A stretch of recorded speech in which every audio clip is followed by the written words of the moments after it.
welcome again to everybody to this launch webinar of what we entitled the Textile Circularity Multiplier Initiative.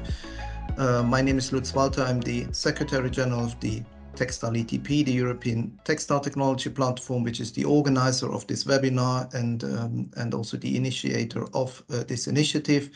What this initiative is all about, I will try to explain you now in a few short words. It's a very new initiative, and it's something that we hope will be of interest to many of you, obviously, who are here today, and many more that may join us in the future. So it is something that we have started in recognition of the fact there are right now quite a number of EU-funded research and innovation projects in the area of textile circularity or textile sustainability in a broader sense. And we believe it could be beneficial for those projects, obviously, to know of each other, to understand better what those projects are respectively doing, in order also to promote some potential collaboration between those projects in an area where there is overlap, in an area where they may approach a similar issue from a different angle, and where they could join forces, where they could start putting their efforts together in some way, obviously not formally in the sense of joining projects, but in the sense of maybe creating some ad hoc working group or something like that. We also want to use it as a broader dissemination platform so that people also that are not involved in those projects have a chance to understand, to be updated about the development of these projects, and to be updated in one single place rather than having to go to different events and webinars organized individually by each of these projects, which obviously these projects still continue to do, but in a more sort of in one single place. We also want to use this initiative to connect what is going on in these projects with what is going on in terms of policy making and program development at European level. There may also be input provided to standardization activities or environmental assessment or other activities that all are linked to the topic of circularity and sustainability. And why also not using such a forum as a place where experts from the sector can comment, can somewhat evaluate, even if not formally, but give feedback on certain project outcome or certain project work in progress, so that those outcomes become more meaningful and can eventually be taken up more easily, more rapidly by industry. So if we can trigger some pilot testing of some of those project results by industry, also by companies that are not directly involved in those projects, then that would be also a very nice outcome of this initiative.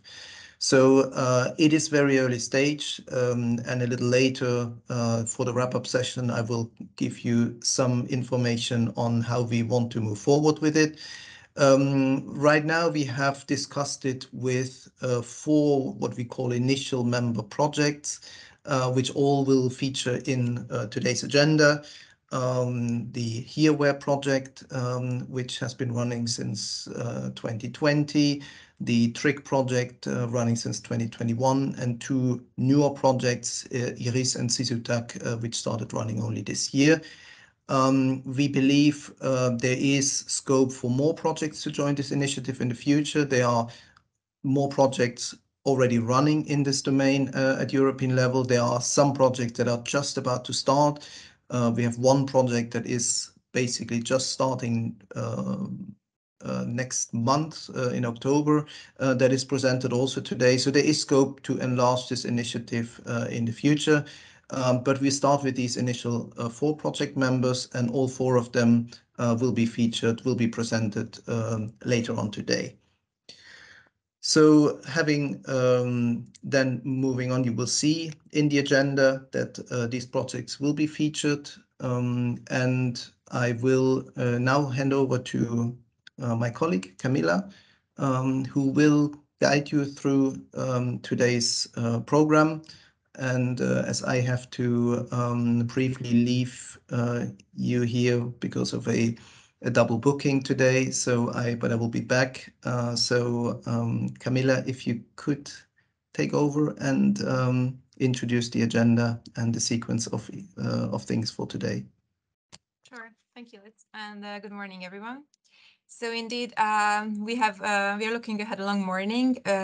We are going to hear 6 presentations of European projects, and as you can see here, we have halfway through a break as well.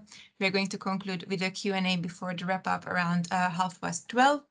The projects that will be introduced here will be introduced in kind of a timely manner. So the first one will be a project which is about to be concluded.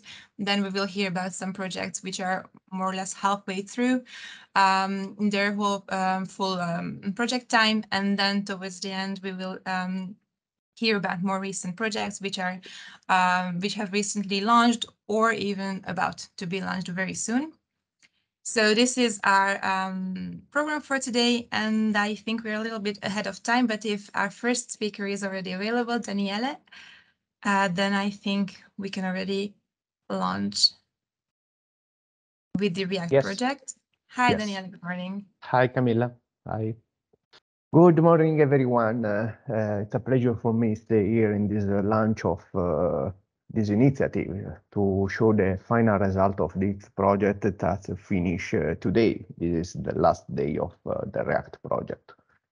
So the React was born 3 years ago to respond at Horizon 2020 call in the climate action for the development a method to remove the hazardous substances and contaminants from secondary raw material. The project collaborates 7 partners in 5 countries, and it focuses on a small market segment that involves the outdoor fabrics, in particular owning, umbrella, and furniture. This is a precise market sector, but it has a low complexity and can be used as a case study. Indeed, more than 90% of the fabric for outdoor and sun protection are made of acrylic fiber, to have their very good performance characteristic, including a combination of mechanical, UV, and water resistant. This characteristic allows this fabric to be used over a long period. It is estimated around 11,000 tons of acrylic outdoor are produced each year for this application, and around 2.5 million awning is installed only in Europe, with a production, of course, of around 8,000 tons of waste per year, which are not recovered because the finishing applied prevents the recycling. The main scope of the React is to remove these undesirable and potential hazardous substances in the most environmental friendly way. In order to obtain a recycling acrylic fiber with high purity, using fewer resources and reducing the health and environmental risk that can occur from incineration or disposal of this material. The goal is to remove at least the 90% of the undesirable chemical present in acrylic outdoor fabric in order to produce a new yarn with the recycled acrylic fabric through a mechanical recycling. This new yarn must with the most rate of recycled content. In addition, the chemical removal and all sewage impurities obtained from the removal steps being treated to avoid their spread in environment, with the objective to remove the 99% of chemical in wastewater. We estimated this process developed allow reducing the amount of acrylic incinerated or landfill of the 30% and to introduce in the market a high purity secondary material. This is an overview of the project. In a preliminary phase, we have a recollection. We create a system for recovery of the fabrics and a fast system to evaluate the finishing present on the fabrics. Subsequently, we investigate an effective removal method that achieves the objective of the project. And at this point, the process has two branches: the treatment of removed chemicals and the recycling, the mechanical recycling of the fabrics. After that, we made a recycling yarn, and that are used to create a prototype used for laboratory and real environmental testing. The first main problematic to tell the circularity of material and ensure recycling production chain is the collection and separation of the waste. In this case, we have the same substrate, acrylic, but the removal process is not, it's possible is not the same for all the finish identified. For this reason, we identify different kinds of waste in production chain and post-consumer material, but focusing the attention of the main objective of the project, we subdivide the waste in two main categories, before and after the application of finishing. The first class of materials, of course, can be reused without chemical treatment. Instead, the second one needs treatment in order to remove the finishing. In this second group, we identify firstly pre and post-consumer, and also three different kinds of finishing used for three specific ways. A finishing on fabric used for the production of awning and umbrella, a waterproof fabric used in the marine area, and a fabric with a finishing of furniture.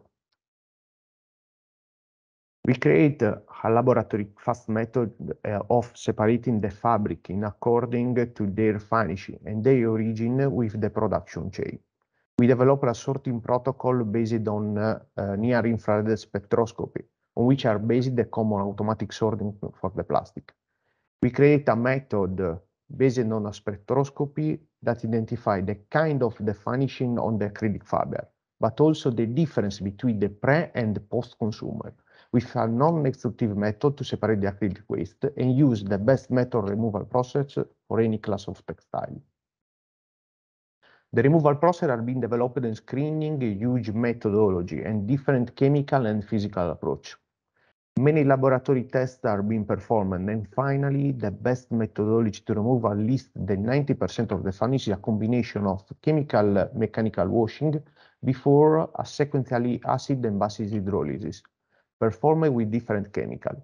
We investigated the best condition involving weighting agent, dispersing agent, and studying the influence of temperature and pH. In addition, to have a process environmental friendly, all the chemicals used for the process are zero discuss hazardous chemical certified at various levels. The best method developed in lab scale result in a high removal rate for the free identified finishing. So we found one process to remove different kind of finishing applying on acrylic fiber, avoiding the problematic of the separation. The effective and removal are being investigated with different analyses. The infrared spectra show a good overlapping between the raw fabric and the fabric after the treatment, with the disappear of the signal related to the finishing. In particular, the evaluation of residual chemicals on fabric demonstrates a removal rate above the 90% for all three fabrics. Thus, after the treatment also loses the water and oil repellent property. For this last one in particular goes from a grade 5 to a grade 0 in accordance with the norm. This process was tested on an industrial scale with a common plant already used in the textile sector for other applications. The results of industrial scale are excellent, similar at lab scale, without strong modification, and allowed us to treat a large amount of acrylic to use for a production and recycling yard and the possibility to industrialize the process. But the chemical removed from fabrics and the chemical used for the scope of the project could be create an environmental impact similar to the fabric released in the landfill. And to prevent this perspective, we also study the removal of large concentration of impurity. The wastewater coming from treatment process are yellow and a high concentration of contaminants. The chemical oxygen demand is higher than 46,000 milligrams of liter, classifying the wastewater as hazardous waste. We studied different technology to reduce the contaminants, and the best process are based on two sequential steps: ultrafiltration and biological treatment. The ultrafiltration step reduces the solid suspended at value lower than 10 milligrams per liter and reduce the COD around the 50%, but are not enough. To improve the efficiency of ultrafiltration, we added an aerobic digestion system, and after 20 days of biological treatment, the pollutants are reduced around the 98%. So the combination of the two treatment allow to reduce the pollutant in the wastewater by the 99.3% and classify them as a manageable wastewater. After the removal process, the fabric are being fried and respinning using the common mechanical recycling process. The spinning are being performed using ring and open-end spinning. The result of the spinning demonstrates a best performance for yarn made with respinning. Comparing yarn with the same spinning process, the yarn is better performed if made with waste untreated, of course. And the yarn made from end-of-life fabrics have low performance. That's made from the pre-consumer, as they use the exposition of the sun for many years degrade the fiber. To increase the performance of the yarn, we mix the recycled fiber with at least the 30% of virgin acrylic fiber. But one interesting result is the yarn made with a mix of fiber coming off treated fabric and a treated fabric. It is made missing a 50-50 this fiber, and I have a mechanical performance similar at yarn made with the 30% of raw material fiber. The result demonstrated the possibility to make a 100% recycled yarn mixing material coming from different production chain phases. The yarn are being used to make fabrics, and in the picture some prototype developed in the project. The results are being showed at fair, a chair, an umbrella, and a cushion where the fabric made in a recycled acrylic, the 70% of recycled acrylic. These are the evidence of the possibility to make a recycled acrylic fabric with a suitable characteristic to use in outdoor and sun protection sector. Indeed, most fabric respect the performance required for sun protection, and all the fabric made respect the performance for furniture application. To increment the sustainability of this new product, the recycling yard was finished with a new formulation, more environmental friendly, developed in the project. Of course, to complete, we evaluated the life cycle assessment of owning with raw material and compared the result with the LCA of an awning made with the 70% recycled material, treated with the technology developed. In the LCA study, we include all parts of manufacturing of awning, including the production of aluminum frame. But we show the result only for the fabric. The comparative study is made for 1 kilogram of fabrics. Generally, the impact increasing is due to the mechanical and the chemical treatment of waste. We note most LCA indicator decrease. In particular, we observe a decrease in the climate change around the 25% of carbon dioxide and 99% of ozone depletion.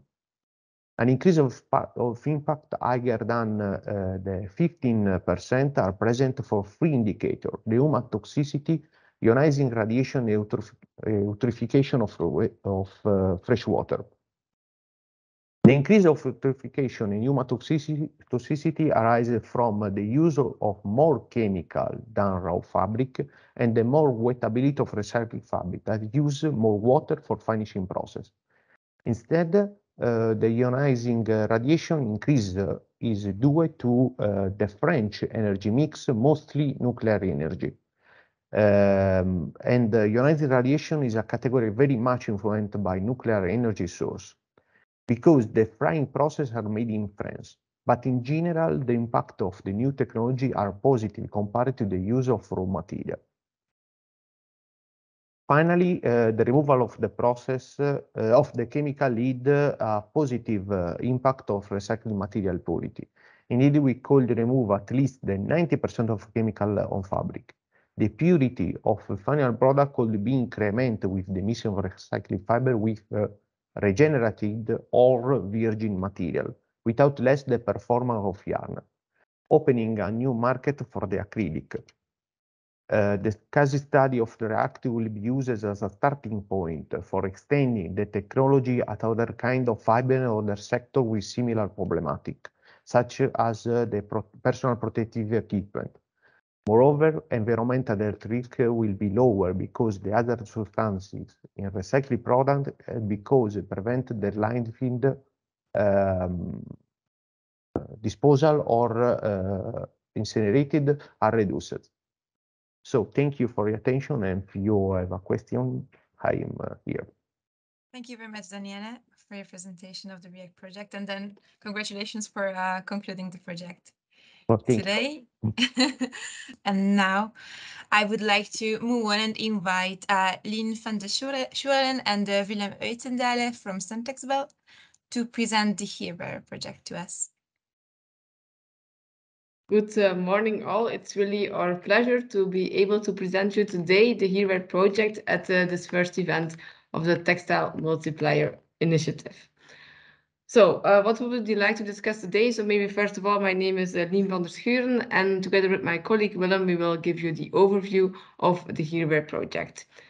So we will start with a short introduction on what the HereWear project actually is, what are the overall goals, and then my colleague Willem will dive a bit deeper in the results on the bio-based coating and finishing. And then of course we end with some take-home messages. So first of all, some general data on the project. So HereWear started in October 1st, 2020, meaning that we are running now for about 2 years. We have 2 more years to go. And on the slide, you also see the website of the project where you can find some more information. Since we are here today to discuss about different projects in the field of circular sustainable textiles, we did wanted to say something about the call and the other projects which are approved in this call. So the call where HereWear was approved was on innovative textiles and reinventing fashion, with the overall scope to work with new bio-based materials and the processing of these materials to bio-based textiles. Also, the recycling of these bio-based materials was in focus, and what was also a part of the call was to work on the design of textiles and to avoid the microfiber releases. So in the end, 3 projects got approved in this call, and HereWear was one of these projects. And the 2 other ones, we wanted to mention them as well. So the first one is amplify, which is on the bio-based materials using mycelium. And the second one is new cotton, which is using cotton waste to make new cellulosic fibers using the infinited fiber technology. You can find the link to the websites of both projects in the slide. So far to give a general introduction on the call and where the call where the HereWear project was approved, and now some more information on the actual HereWear project. So what is the overall goal of HereWear? It's actually to support a more sustainable clothing industry. And to understand this a bit better, you can see in the graph how the clothing industry is still mostly organized at this moment. This is presented on the left, where you see that the production of the raw materials is happening, for example, in Middle East. The production of the garments is then happening in Asia. And finally, once the garments are made, they are shipped to Europe and we are using the garments. At the end of life, we still see a lot of landfilling and incineration, and hereby causing then microfiber releases. Of course, this is not at all a sustainable way of working with our garments, so we want to support a more sustainable industry for textiles. How do we want to do this within the HereWear project? First of all, we will work with bio-based materials, which are as much as possible locally sourced. Then, of course, we want to have a more circular value chain instead of the linear value chain, which is there at the moment. And if you want to work more circular, we do believe that you also have to work more local. And that's why you see these circular hubs spread over Europe on the map. So in a nutshell, what do we want to do with the HereWear project? We want to have a more sustainable clothing industry by using 3 pillars: circularity, the use of bio-based materials, and the local manufacturing. And I'll go a bit more in detail in each of them to explain what we are doing in the HereWear project on these topics.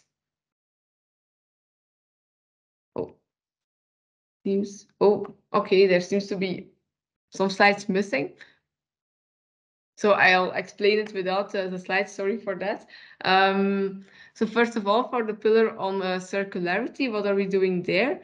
We are developing some circular design guidelines.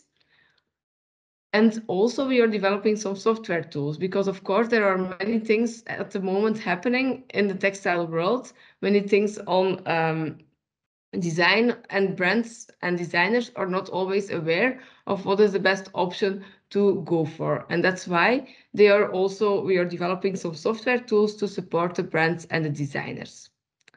Within the circularity pillar, we are also checking on the microfiber release, because of course, if you want to work more circular, you also want to avoid the unintended releases of fibers. The last pillar, which is on the pillar on the local aspect, here we want to have a smaller scale production, which is as automated as possible. And this via the setup of some local value chains. Here, of course, if you want to set up these local value chains, we also need to have the actors present over the value chain. And that is why within the HereWear project, we are developing a community of like-minded actors. And then the pillar on the bio-based, we do have some slides on this.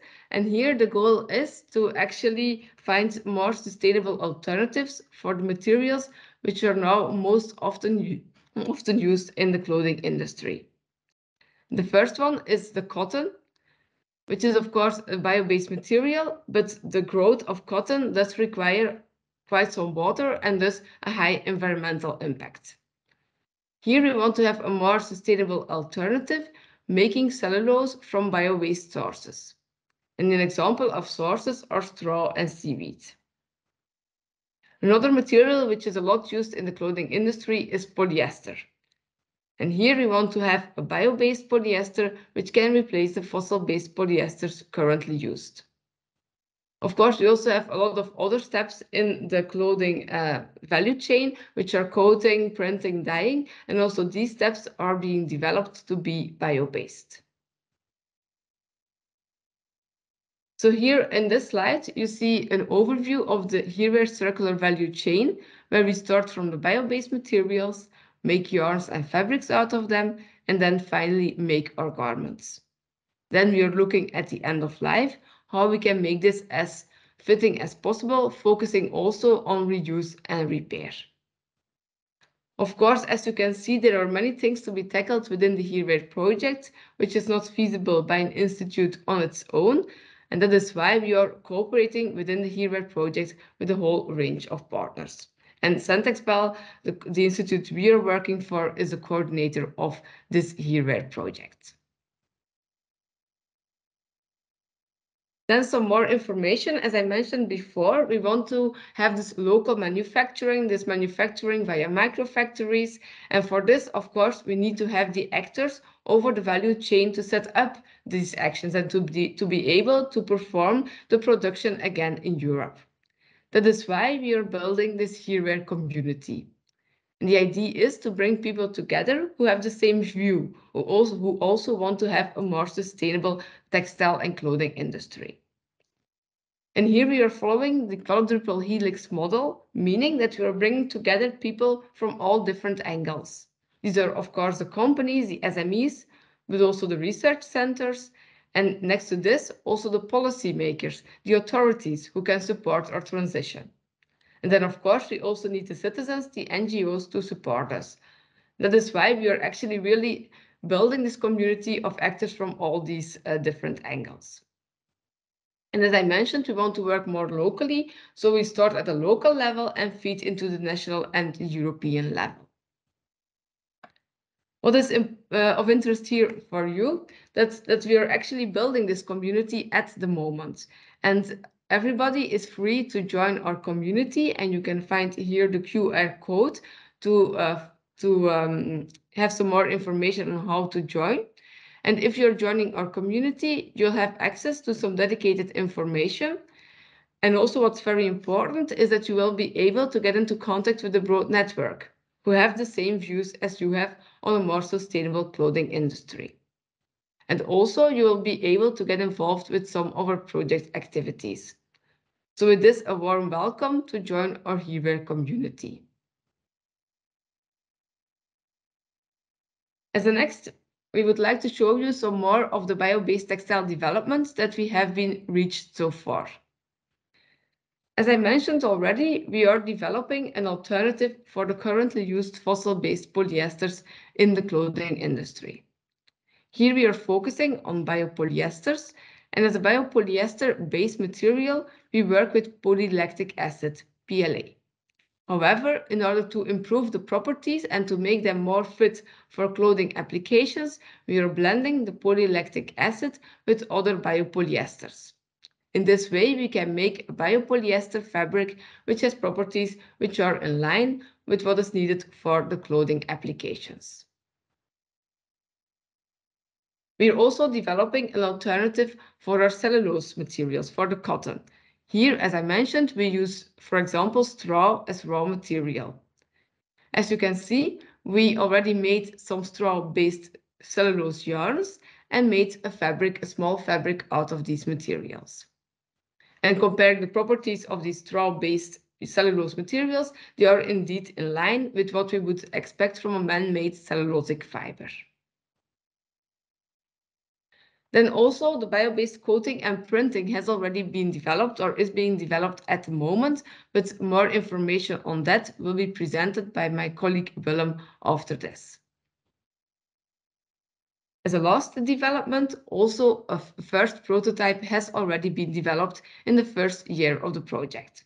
Here the idea was, of course, at the end of the project, we aim to develop a prototype series for adults at a larger scale. But already from the start of the project, we wanted to run over the value chain and to see where the potential bottlenecks could be. And this has been a very interesting exercise.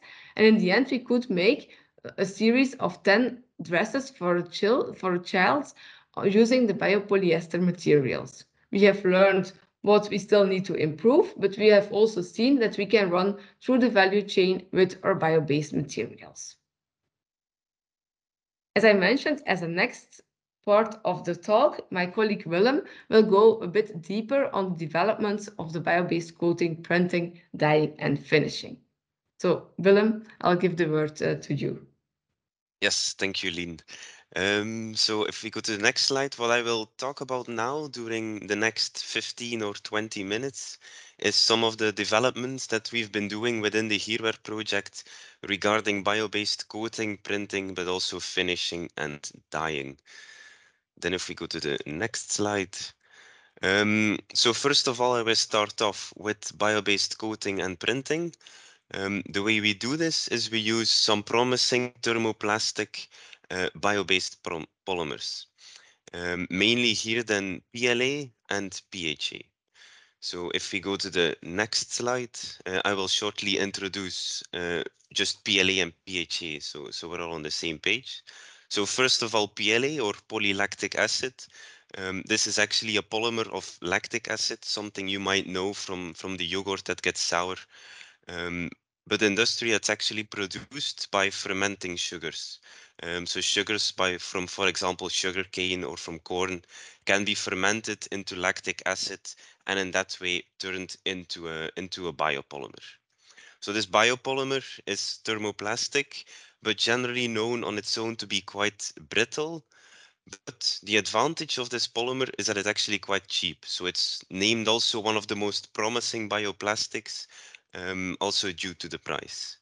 The advantage of PLA is that it's bio-based, but also biodegradable under industrial conditions, recyclable, and also biocompatible.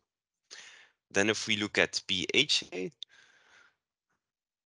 in the next slide, yes. So if we look at PHA, so this once again is a bio-based polymer, but this time this is a product that is synthesized by bacteria. So if you take a medium of bacteria and add it to a medium where they have a high source of carbs but lack nutrients, then these bacteria will start to store these carbs as a kind of fat layer within their cells. And this fat layer is actually small granules of a thermoplastic polymer, which is PHA.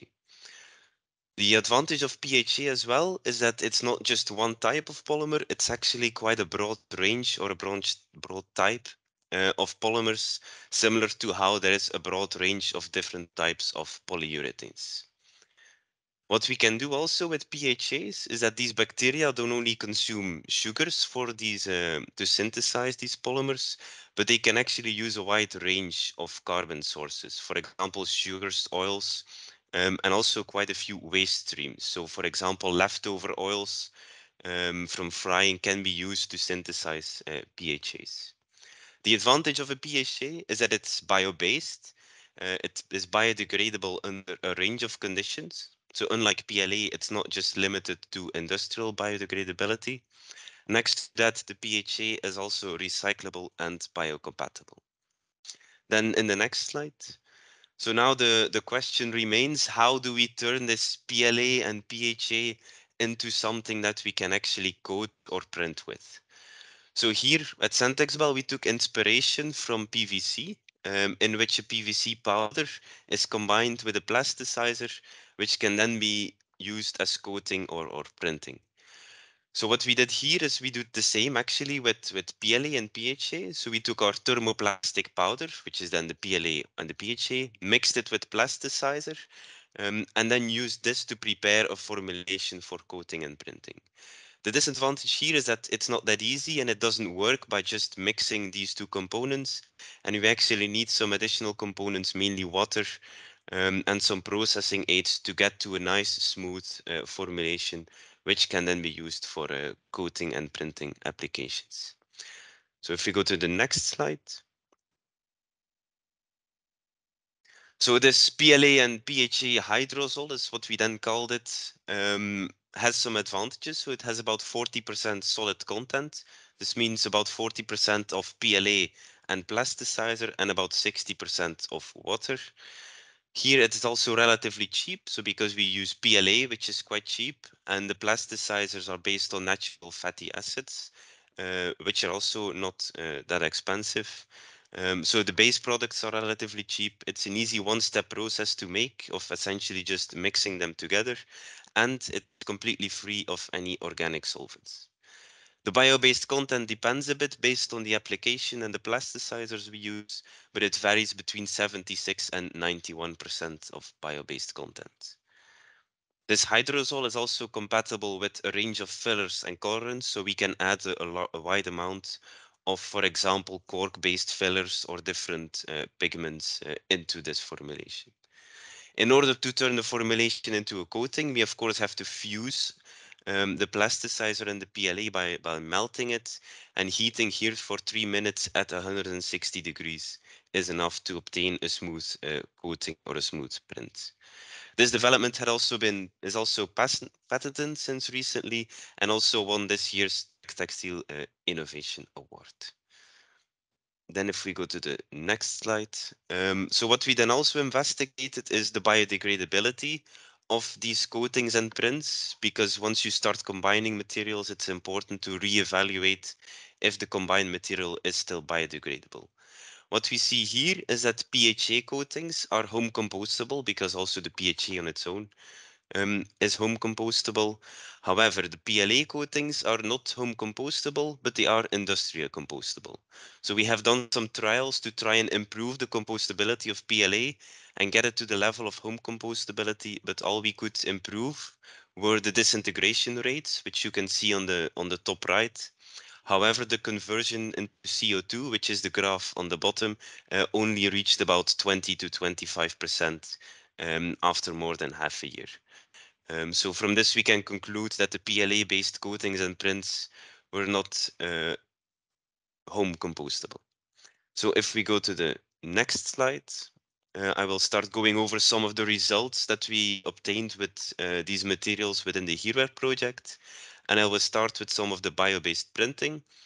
So the technique we used here is screen printing. So screen printing is quite a common technique within the textile market, and about 75% of all printing is done using this screen printing. So the way we do it within the project is actually using a stencil, like on the image you can see on the top right. And by printing through this stencil, we can apply a certain print and then use PLA or PHA to actually bind the colorant onto the fabric. Then if we go to the next slide. So some of the properties of these PLA-based inks. So they actually resist outdoor conditions quite well. So they are UV stable. So if you wear them, then you won't see any degradation of the material. But they do not render protection. So for example, if you would add a colorant or an additive into it that is not UV stable, then the print or the PLA-based ink will not protect this additive from UV light, and it will also not protect your skin from the UV light.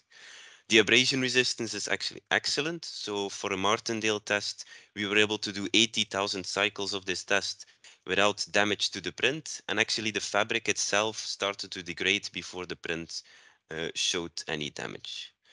Then regarding the flexibility, we also performed the crumple flex test. So this is a test in which the material is crumped 9,000 times. And in this way, we evaluate the flexibility and see if any cracks would form within the print. And here on the bottom right, you see the results of this crumple flex test after 9,000 cycles, in which you can see the print is nice and intact, even after this quite harsh treatment. To get to these properties, it's actually quite optimal to do 2 heat treatment steps. So after treating it for 3 minutes in the oven, it's actually also advised to heat press it or use a calandering step to really smooth out the printing layer. Then if we go to the next slide. So next to printing, we also use these PLA and PHA-based materials to actually make coatings. And as an example, we have here a PLA-based artificial leather. So in general, an artificial leather is made by combining a top layer that has good abrasion resistance and the fabric and gluing these together with an adhesion layer. So we used this approach and also used it in a bio-based fashion. So what we have here is a PLA-based top layer with a high melting rate PLA, then used some kind of a PLA emulsion with a lower melting point and blended it with a slight amount of PU to improve the adhesion of this material to the fabric, and then also laminated all of this on top of a PLA knitted fabric. So the images you can see here is then this PLA-based leather, where the print or the pattern that comes from it is obtained by using a transfer paper that actually adds this pattern onto the coating. So if we go to the next slide, we also looked into the recyclability of this material. And when we look at recyclability for this PLA-based material, there are 3 main routes. So the first one is solvatation, in which we try to use ecological solvents to try and dissolve the PLA, remove pigments, plasticizers, and other additives, and actually recover the different components. As you can imagine, it is quite complex and can be quite expensive because you want to usually always recover the solvent. You need proper solvents as well to dissolve all these components. So it's quite complex and can be quite expensive. What we also tried is thermomechanical recycling. And in this way, you just melt the whole product together in a compounder and then try to use this material again for usually less demanding applications. And then the third step, which is something we cannot do at Buyle, but which is done industrially, is to do a depolymerization. So by heating the PLA in steam, it will go back to the monomers of lactic acid, which can be then used to make new PLA. So then if we go to the next slide, I will show you some results of the thermomechanical recycling. So in this way, we shredded the PLA-based artificial leather. We then compounded this material all together and then used it within injection molding. And what we saw here is that it's actually quite difficult to do thermomechanical recycling in this fashion. Because the injection molding, we noticed it was very difficult. The samples were brittle, they broke very easily. And the reason here is probably because we are working with 3 different grades of PLA. So there is a grade of PLA for the knitted fabric, there is a grade of PLA for the adhesion layer, and even another grade of PLA for the top layer. And when blending these grades together, the properties actually go down significantly. So it's actually not because something is made just purely of PLA that you can easily recycle it thermomechanically.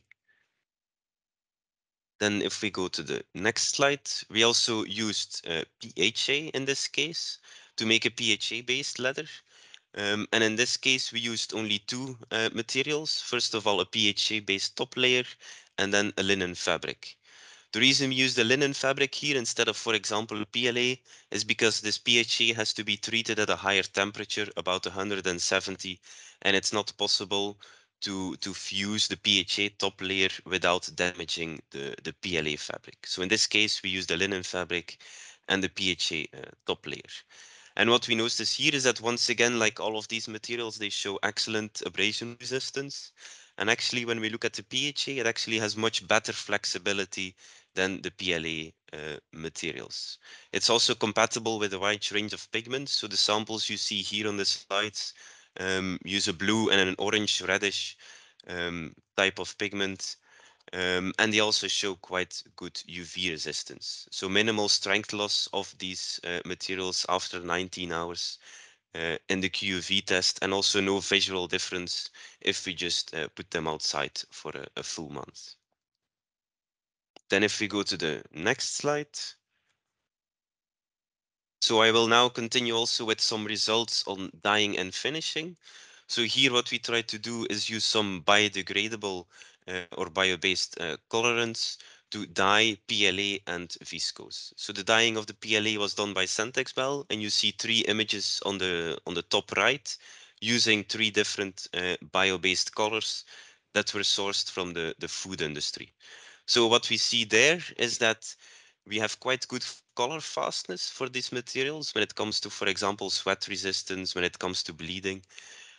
However, if we try to wash these bio-based dyed samples, then quite moderate wash fastness. So for some of the dyes, it will completely wash out, while for some of the dyes, we will have some color that remains, but for example, a score of only 4 out of 8 when we look at the color fastness. The light fastness also varies quite heavily. So for some materials, like the red dye you see in the top right, the light fastness is quite weak. However, for the green and the blue, we can get a 3 or 4 out of 8 for the light fastness, which can be acceptable for some clothing applications. Then also our partner within the HereWear project, Meertech, also dyed viscose and hypercell, which is the type of viscose that is made by partner DITF within the project.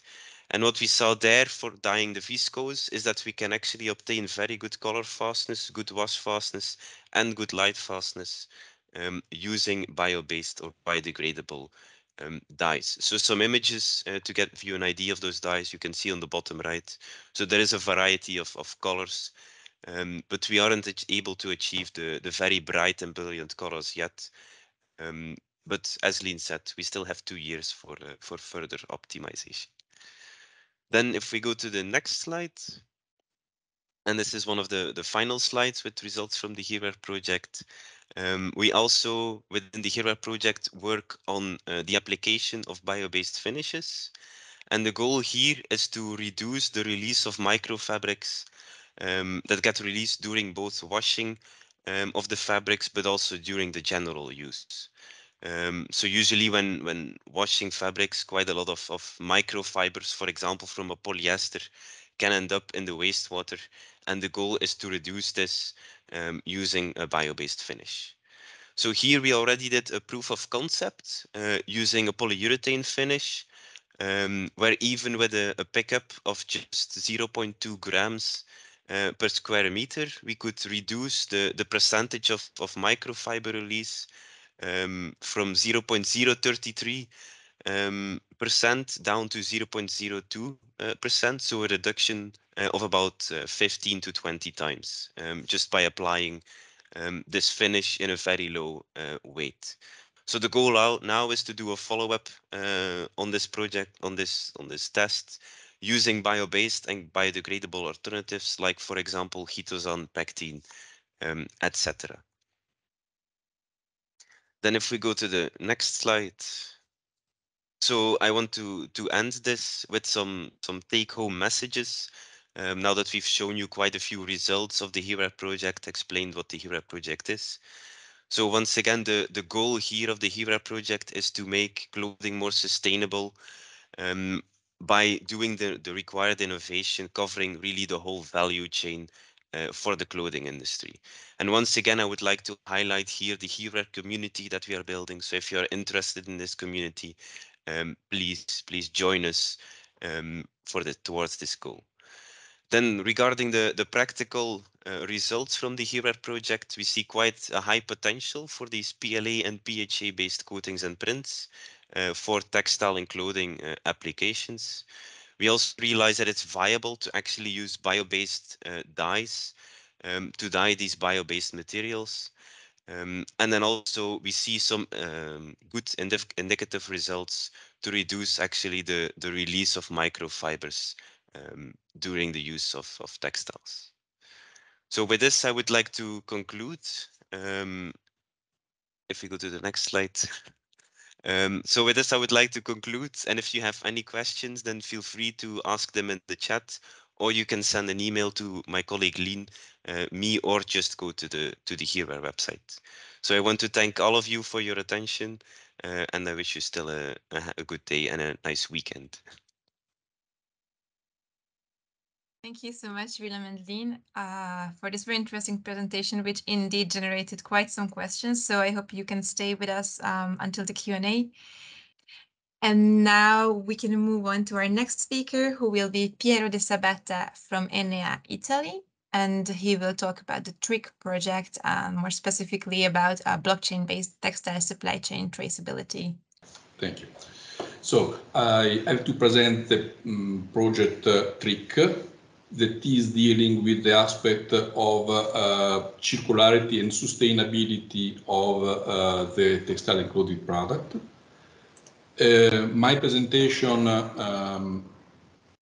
will be organized with an overview about the project and a technical focus on the aspect related with the PEF methodology. To go rapidly to, the slide about the presentation, of course, necessary. I am one of the partners of the TRIC project. The coordinator is the company that is Piacenza. My company is Enea. Enea is a research organization based in Italy. And we are involved as experts on data modeling, standardization, and PEF. That is our role in the project. Okay, I would like to start from the motivation and the background of this project. The motivation can be summarized on these four aspects. The first one are the global impacts of textile and clothing industry and of the food industry on the environment.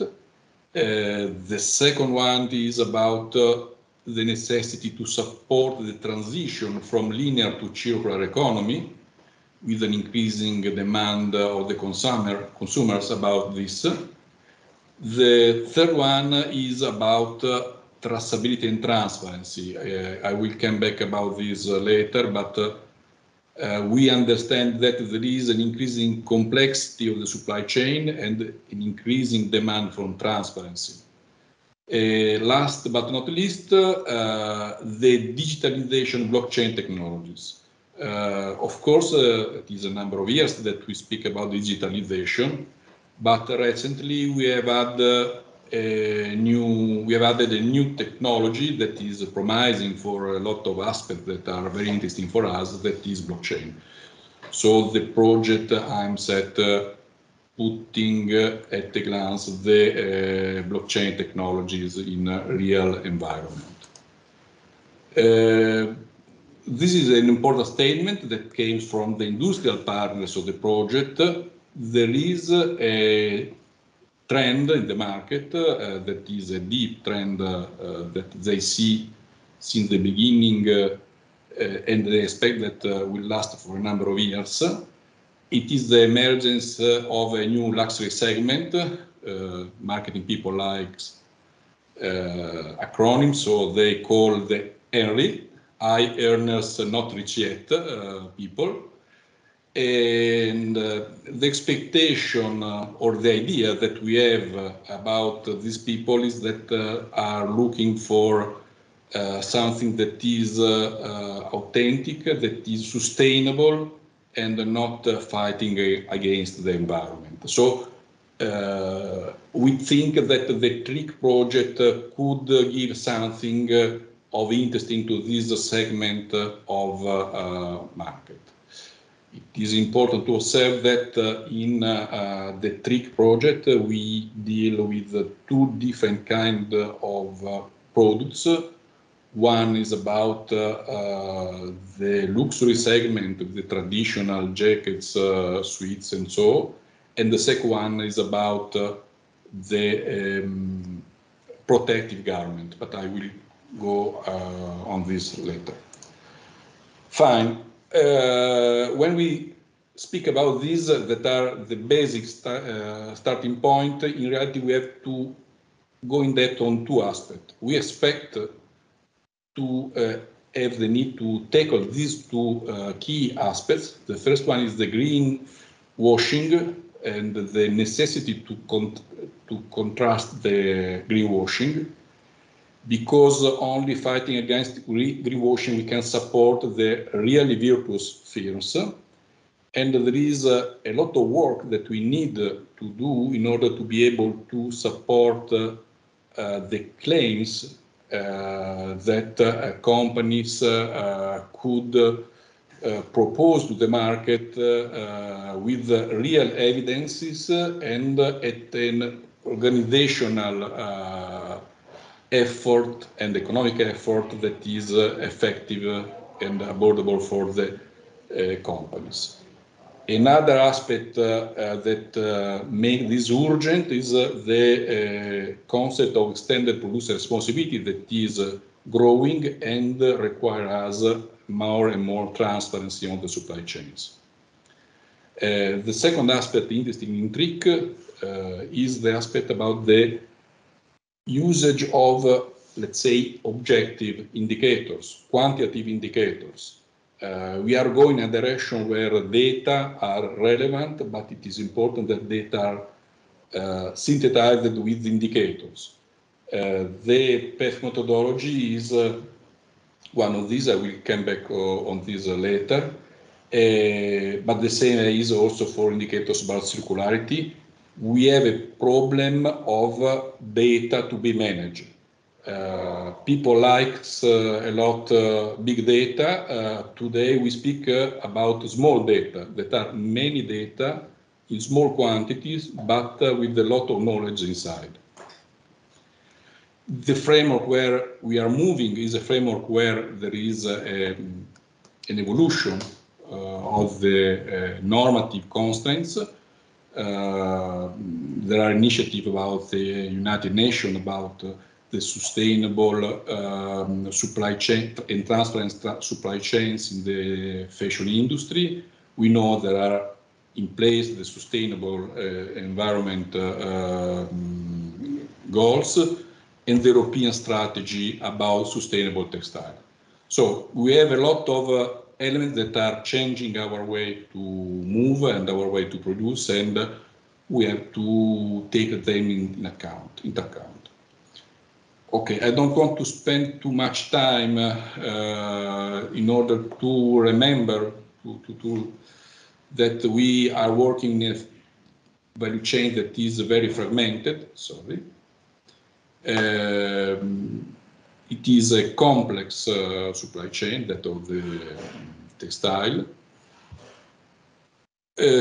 Secondly, it is important to stress the aspect about the related technology about blockchains. Blockchains are substantially a way to write on the stones something. They are decentralized, they are shared. What is important is that they are immutable ledgers, and then we can write something and be sure, almost sure, that it will not be changed in the future. So we can write at a time something and be sure that it cannot be changed. The organization of the blockchain is made of chains of records that are stored in a distributed environment. These blocks are public, but their content may be encrypted or may refer to an encrypted content. And there is a lot of space for IT people, because there is the possibility to adopt the so-called smart contracts in order to manage the content of the block, new blocks, and understand what is running around the blockchain. What is important that anyway you can't modify the existing block, you can only add new ones. This technology is okay, on the wave since a number of years. It is interesting because are expected to support the trust on the actors of a supply chain or any activity that use the blockchain. There are known criticalities. The first one is most known is the energy consumption of certain technologies for the implementation of the blockchain. We will come back about this later. There is a problem of the faithfulness of what we input, what we store in the blockchain, because if we don't have faithful information, we store only scratch. And finally, there's a problem of inter-blockchain interoperability. Each blockchain is thought to be alone and not interacting with other blockchains. And that is a problem that TRIC is tackling with some ideas, some solutions. So I try to speed up my presentation. The main idea is that we need to achieve faithfulness and visibility about the information that are produced along the whole supply chain. This is important because in this way we are able to contrast counterfeiting practices, contrast greenwashing and so on. Finally, a general consideration about the project, the standardization is a beacon. We think that a research project can contribute because it is a privileged test bed for standard application and could contribute to the extension, the improvement of existing standards. On the other way, standards are a basis for a common and agreed semantic and collaboration models. And in this way, we are on one side able to start not from scratch, and on the other side we have the possibility to have easier replication and fostering, especially in a supply chain that is very fragmented and where the network or relationship is very complex. Here you see some of the standards that are in some way considered and highlighted by the TRIC project. I don't go in depth about this. Finally, the first slide, the end, that is the project is a project of 42 months. It has 30 partners. It is something of some complexity, as you can imagine. Here you can find the references, but it is not important for now. The partners are split in a lot of countries. So if you want to see the list, you can go to the website. The objective are focused on a multiple and complex network of activities. First one is road mapping the traceability and transparency in the circular industry. That is to understand where we are going. Secondly is standardization of the services and create a sort of best practice about data collection and sharing. Third one is setting up a framework for traceability and for interoperability between different blockchain, in particular, for example, from private blockchain and public blockchain. The fourth objective is to set up a sort of a marketplace of services that is built upon a backbone of data collected for traceability purposes, and upon that services are built sharing information. And finally, it is to demonstrate the universality, the possibility to foster the, to spread the solution that we will identify. And it will be based on pilots in textile clothing industry, of course, but also with a replica in the food industry, in particular in the Citrus district of Sicily. We will experience the capacity of replication of the model. Okay, I don't want to stress too much URAs. What is important to understand here is that we have a number of layers of the initiative that start from some aspects that are strictly technical up to aspects that are more on the side of the support of the consultancy to the companies and so on. What is important is that at the end of the game, the platform will support 6 kind of services. One is the support for preferential origin certification through a relationship with the custom agencies. In the pilots, we have involved the Italian custom agency for this work. Secondly, there is a problem of, there is a service for social and ethical assessment that is a way to collect the data in order to investigate the evidences of social and ethical conformance of the participants of the project, of the service. The third one is technically challenging, is the circular assessment. In the project, the pilot will produce real garment with the double loop. The first one with virgin raw material, the second one with secondary raw materials, and we will assess the potential of circularity, and we will set up indexes and methods to assess these indexes on these products. The third one is about health protection. It is about the possibility to... Sorry? Já teďka jsem začala pracovat na programu Textchemu, na té pozvánce a používám... Sorry. Okay, thank you.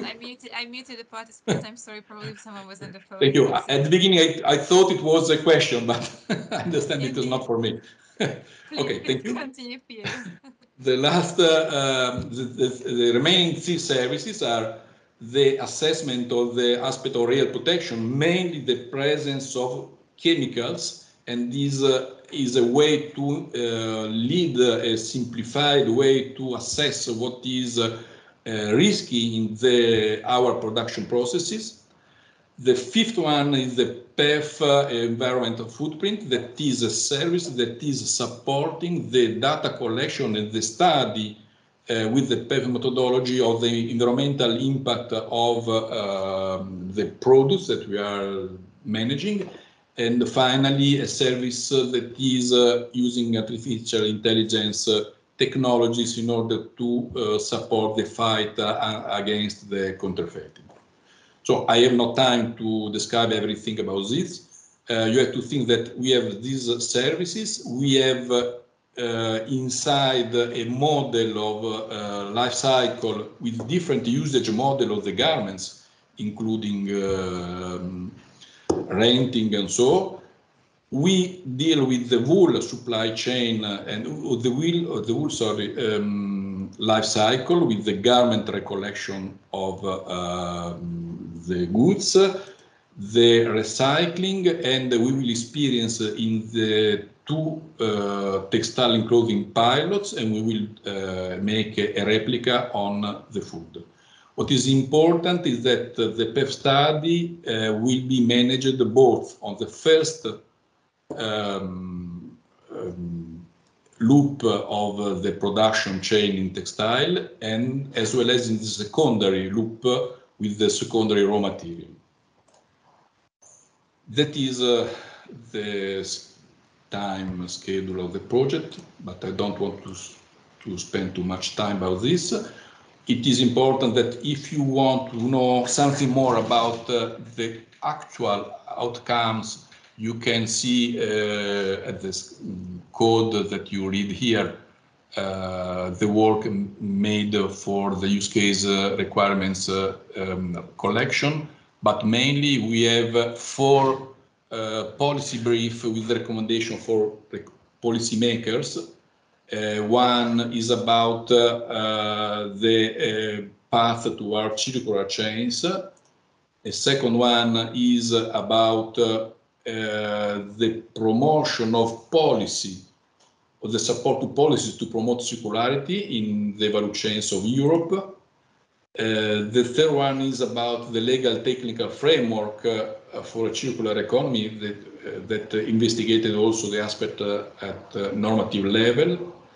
And finally, the fourth one is about the relationship with the world of standardization. All of these policy briefs are public, and you can reach them through the scan code or from the website.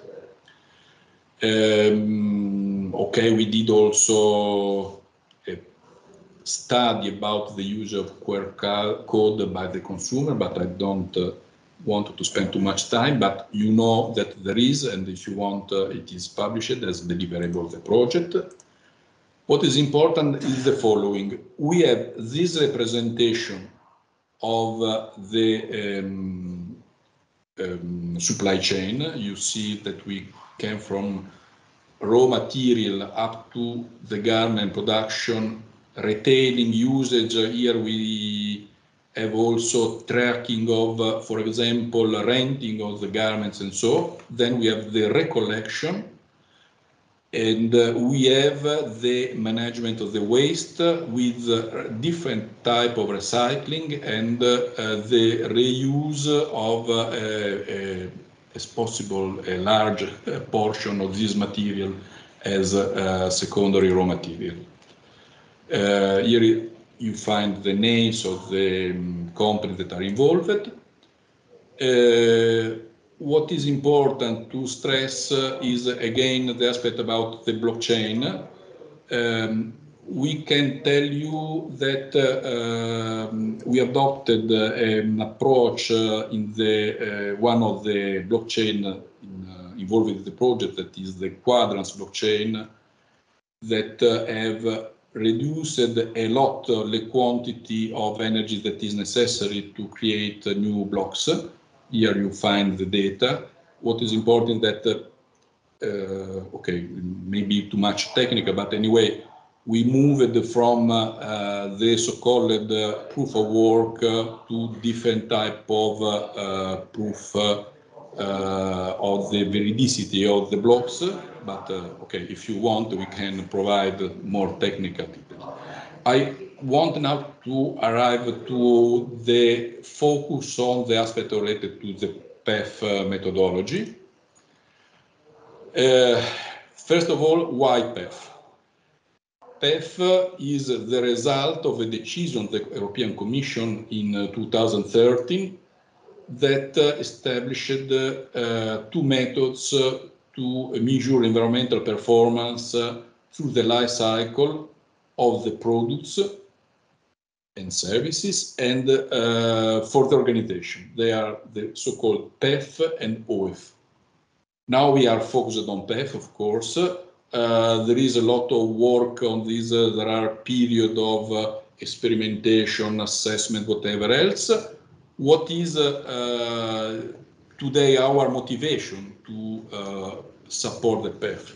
First of all, we expect that PEF will play a relevant role both from the normative side, because it is mentioned as a relevant indicator in the EU sustainable textile strategy, and we expect that it will be part of the digital product passport.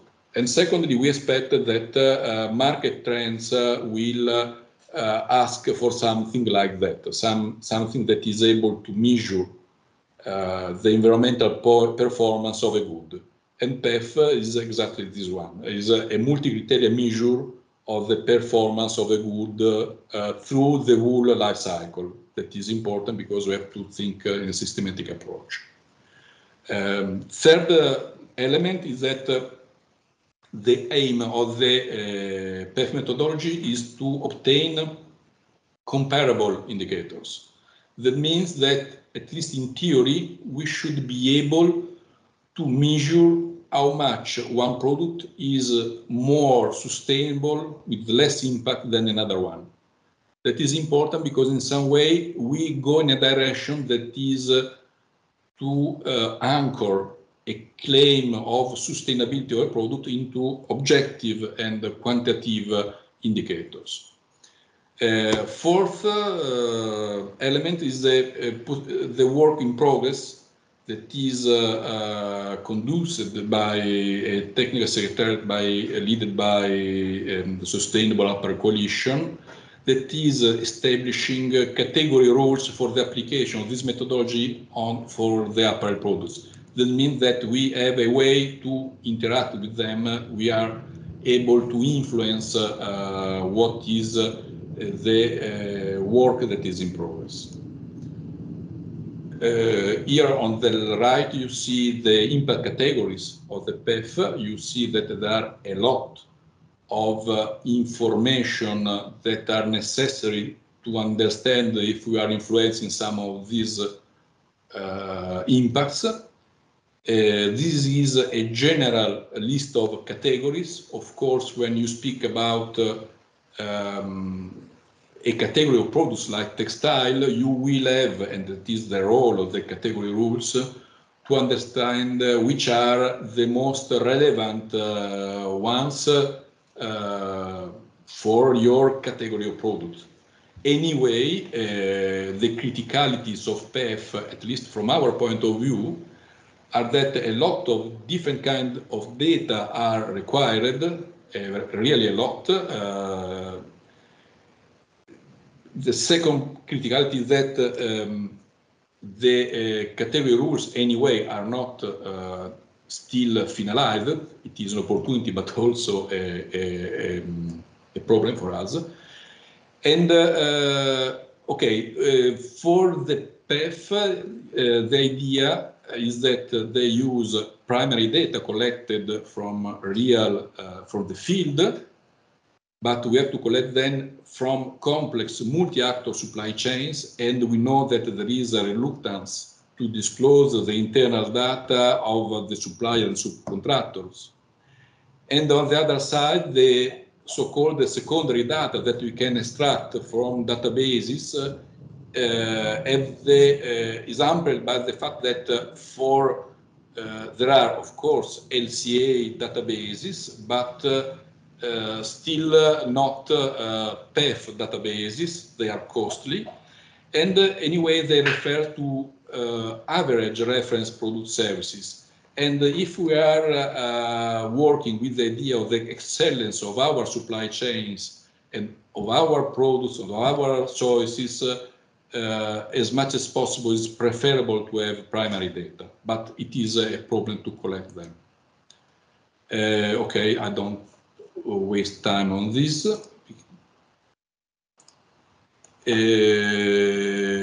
The approach, the trick adopted to PEF is the following. In short, we aim at collecting primary data at each stage of the supply chain. That means that each of these actors in this schema have to provide data.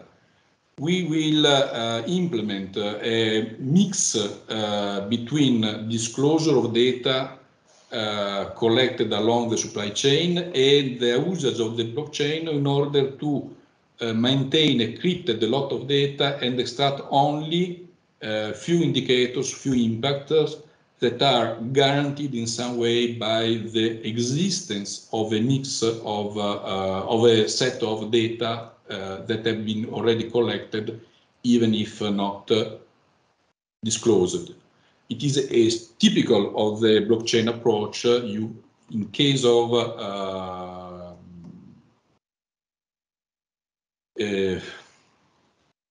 of necessity, you can show the proof of what is the basis of your calculation of your data. We worked a lot to harmonize the collection of the data from the field that are requested by different services like circular assessment, air protection, and so. And it has led us to publish a data model based on the EBIF dictionary. And in this way, we have been able to support a service of PEF assessment that is based on both a system-to-system data collection and the activation of consultancy that should simplify the work and the effort that are necessary. This is the last slide that I have, almost the last. Here you can see that there are blocks of information that really are necessary for different kind of the services. CMA is the circularity assessment for manufacturing, for example. And you see that in reality you can collect the same information, reuse it under some constraint about disclosure for a number of different assessments. And here you find the link to the dictionary of this. And okay, this is an example of the main, the root of the schema related with the data model for the PEF analysis. Next step, of course, the platform is going to be implemented. We will manage the activation of 4 studies, 2 on the first loop production and 2 on the second loop production.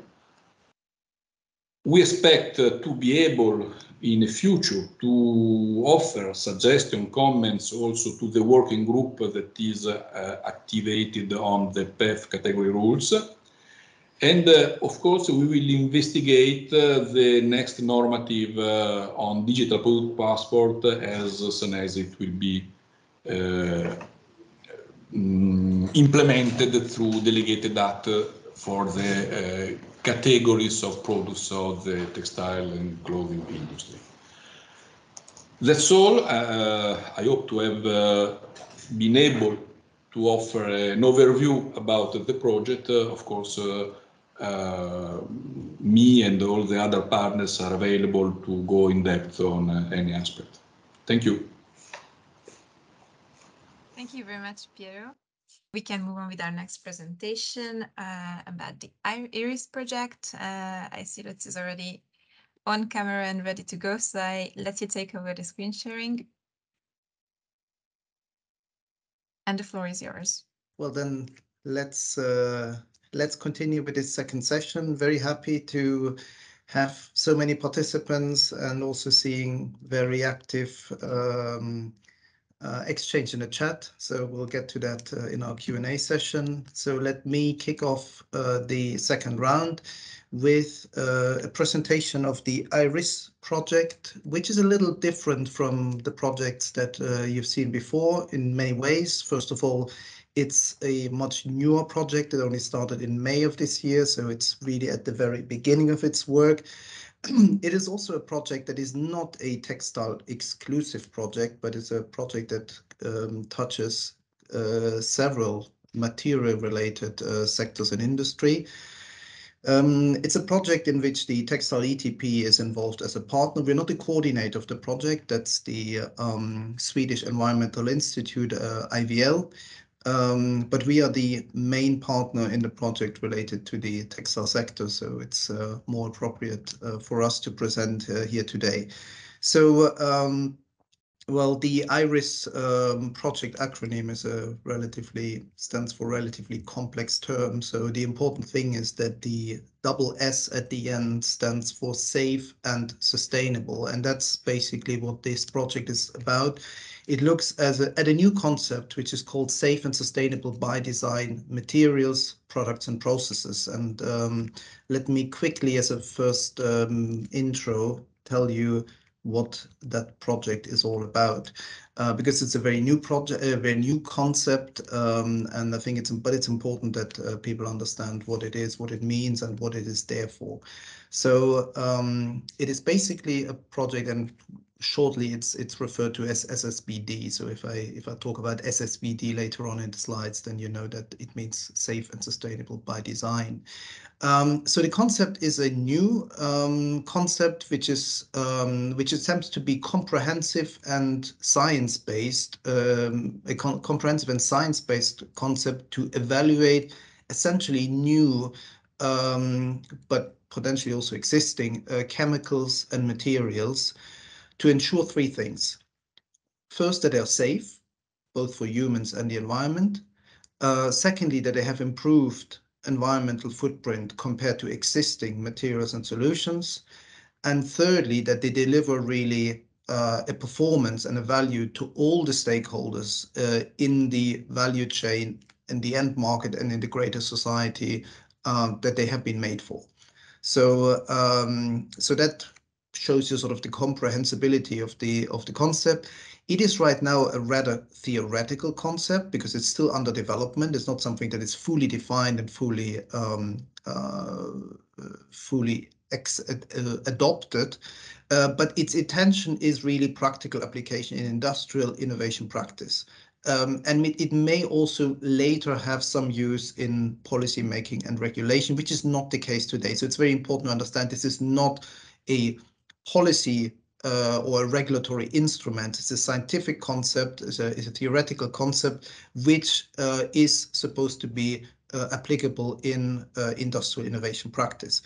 It's important that the three elements that I mentioned before also follow a hierarchical approach. So first comes safety, second comes environmental sustainability, and third comes the social and economic sustainability. So there is a clear hierarchical approach to something that is by definition unsafe will not have to be evaluated any further in terms of the other dimensions, because if it proves to be unsafe, well, then it's a no-go anyway. Whereas if it's proved to be safe, then we can look at further dimensions and decide, is it environmental sustainable? Does it have any social impacts? And does it make economic sense? So that is the basic idea behind safe and sustainable by design. There is a fairly nice schematic overview that has been produced by CEFIC, the European Chemical Industry Association, which shows you which criteria could enter into this evaluation of environmental, social, and economic or market-related criteria to evaluate if something is safe and sustainable. I will not be going through this here. It's too complex. It's also not it is a a proposal made by CEFIC to structure this concept. It's not something that is adopted already, but it gives you an idea of what are the things that we could look at, we should look at when evaluating a material as of its safety and sustainability. So have a look. There's also a link down there that where you can find much more information about this whole concept.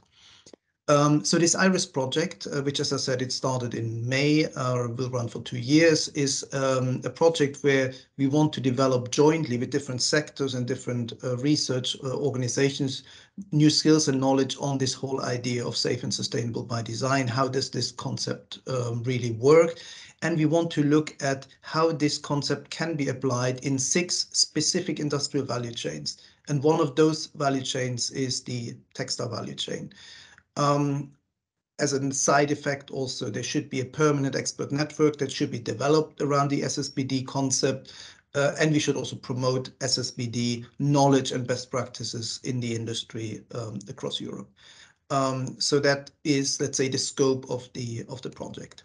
The consortium is, as it has to be, cross-sectoral or multidisciplinary, covering the various sectors, the 6 value chains, but also covering sort of organizations with a much broader material research competence.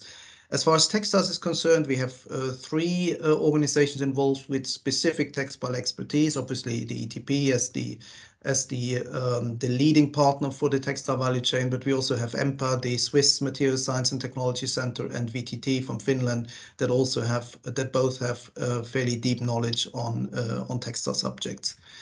The 6 value chains that the project covers, you see here on the slide. So we cover packaging, textiles, construction chemicals, automotive materials, obviously, energy materials, and electronics. So you see it's a fairly broad, multi-sectoral, multi-material approach. And obviously what we want to zoom in and what I want to tell you a little bit more about is the textile part. So for textiles, we started to work on some of the major aspects that we believe we should be looking at when looking at safety and sustainability of textile-based materials. And you have them here on the slide. So this is, again, it's not a finalized list. It's a first working list that we will further discuss with experts as this project progresses. So you can look, as far as textiles are concerned, at environmental impacts associated with the production of natural and man-made fibers and their subsequent processing and manufacturing into textile products. Specifically related to natural fibers, you should also look into the potential for degradation and depletion of soil and water resources as you produce these natural fibers in sort of the agricultural stage. In terms of safety, you should also look into human health and ecological impacts from the use of textile processing and functionalization chemicals and the effluents that may result in mostly in the manufacturing process, but also in the use process when it comes to washing, for instance. And then also you should look at the end of life of textile products when it comes to safe recycling or disposal of textile products, as well as the dispersion and persistence of textile fibers and chemicals released in the environment, either during production, during use, or during the disposal or recycling phase. So aspects also such as persistent chemicals, microplastics, and these kind of things would be there. So these are the 4 aspects that have a really major material-related safety and sustainability challenges. And then there are 2 more challenges which are not really material specific, but also obviously specific to the textile sector, which is the challenge of improving occupational health and basic labor rights in textile and garment factories, obviously a big issue, especially in the low-cost manufacturing locations outside Europe. So if you have a broader vision on safety and sustainability, also from the social and economic point of view, that you should be looking into this. And also a lot of the management of safety and sustainability comes down to obtaining, exchanging, managing data along this entire value chain, from the extraction of the production of the textile fibers all the way to the end user. So also subjects that, for instance, Piero discussed in the TRIC project are relevant here. They are not very specific to one specific type of fiber, but they are a more general aspect that comes into play when talking about safety and sustainability for textiles. So based on this initial concept, what we will do next, we have discussed with the consortium that some of those value chains, including the textile value chains, are fairly broad and fairly complex. So we're looking now in the possibility of selecting so-called sub-value chains that are a little bit more specific and a little bit more focused. That makes it maybe easier also to discuss this concept in more detail. So what we have proposed, but it's not yet fully adopted, is to say we look into two potential value chains from the textile sector, or sub-value chains for the textile sector. The one would be workwear and protective clothing, which obviously has a lot of issues related to functionalization of materials, complexity of materials, the safety aspect, not of the material itself, but also the material in use when being used by a professional in a hazardous work environment, for instance. And the other aspect, which is more of an emerging value chain, which is smart textiles, or some people prefer to call it e-textiles or textile-based wearables, which have this interesting aspect of being a cross-sectoral value chain. So you have textile materials, but also electronics and metals and materials coming from the microelectronics and electronics value chain. And to look into that and discover and explore how such a concept of safe and sustainability can be implemented in such an emerging value chain with cross-sectoral players in it. So that is more of a, let's say, future-oriented discussion. So once we have decided on these two value chains, what we will do is we start a mapping of these two value chains, identifying sort of the key players or the key stages, the key stakeholders in this value chain. What are the major safety and sustainability challenges in those different stages of each of the value chains? Identify opportunities, but also barriers if you want to implement SSBD, especially when you look into development of new materials or new products.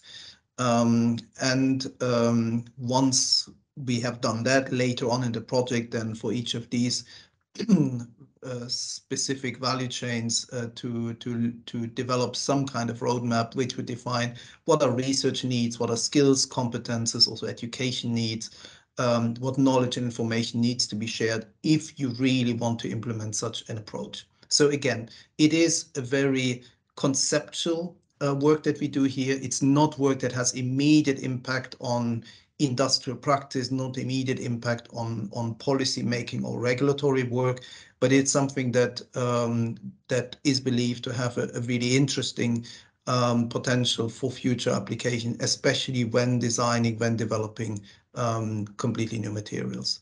So this is what we will do in the project in the next 2 years. We have a first stakeholder workshop coming up on the 25th of November, where we look into the various aspects of how you go about mapping activities, how do you develop this concept or the for SSBD in a specific value chain, what kind of frameworks you use, what challenges and barriers are probably also cross value chains. They are very similar to for textiles or automotive or construction. We definitely welcome external experts. So if anybody here today says this is something that I would like to follow, I would like to get engaged with, please come to us, come to me, and especially as we were likely to select the protective and smart textiles value chains. So if you have specific expertise in these two value chains, in these two areas, then please do come forward, and would like to see you involved in this action. So we have, as I say, it's relatively early stage, but you can find the IRIS network on LinkedIn. So if you type into LinkedIn the IRIS International SSBD Network, you should find the LinkedIn page. Otherwise, if you have any question, send me an email, and I will make sure that you get involved to the extent that you want to be. And with this, I think I stayed pretty well in my allocated time slot. So I hand over back to Camilla. Thank you very much, Lutz. And now we can move on to the next presentation about the CISUTAC project, more specifically about textile recycling and circularity management. And Guy Buyle from Centex Bell will be the one presenting this project to us. Hello, Guy. I see you already sharing screen, but I see all black screen for now. Yes. Okay, the presentation is there. Yes, the presentation is now there perfectly. So the floor is yours. Okay, thank you. So also good morning from my side. I'm happy to present here to you freshly started project CISUTAC. I think you're all aware very well of the main challenge that we have when it comes to textiles, and that is how to deal with the large piles of collected textiles at end of life. And I think it's fair to say that the past years already quite some activities have developed there on how to deal with that. And I think often that are creative and quite very interesting activities, also towards upcycling, of textile waste. Also, some are even much more creative and do other things with it. I think it's really in itself very valuable, but I think we all agree that that can only be a part of the solution, and that we really still need some larger solutions really of scale, because the challenge is really very large. If you think we all discard every year about 10, sometimes even estimated 15 kilograms of textiles a year. So there's really a large amount to be dealt with. And of course, if you look then at solutions, then it depends on which view you have, what preference you might have for a solution. And I think it's fair to look at it from the side of the manufacturers, the industry viewpoints. There are a lot of efforts ongoing to see how can we deal with this textile waste, what is possible, and like from the side of ECOSYSTEX, so European textile, there are some strategies, or there is an industry strategy with key points for circular textiles. You are breaking up a little bit. Sorry. So I was wondering if you would maybe turn off the camera. Okay. It might help. Sorry. Thank you. Sorry. So I'll try third time with the industry viewpoint. So we have from the side of EURATEX some strategy developed on circular textiles. Also, another initiative that you might already have heard of is the REHUBS initiative, which also looks at, let's say, European-wide solutions on how to deal with the textile waste. I will just ask in between if it's smooth enough. The connection? Yes, I hear you much better now. Okay, good. Then I can continue. Another viewpoint is from a different side, and that is from the social economy actors, because often these organizations are the ones that nowadays already collect quite an important share of the textiles.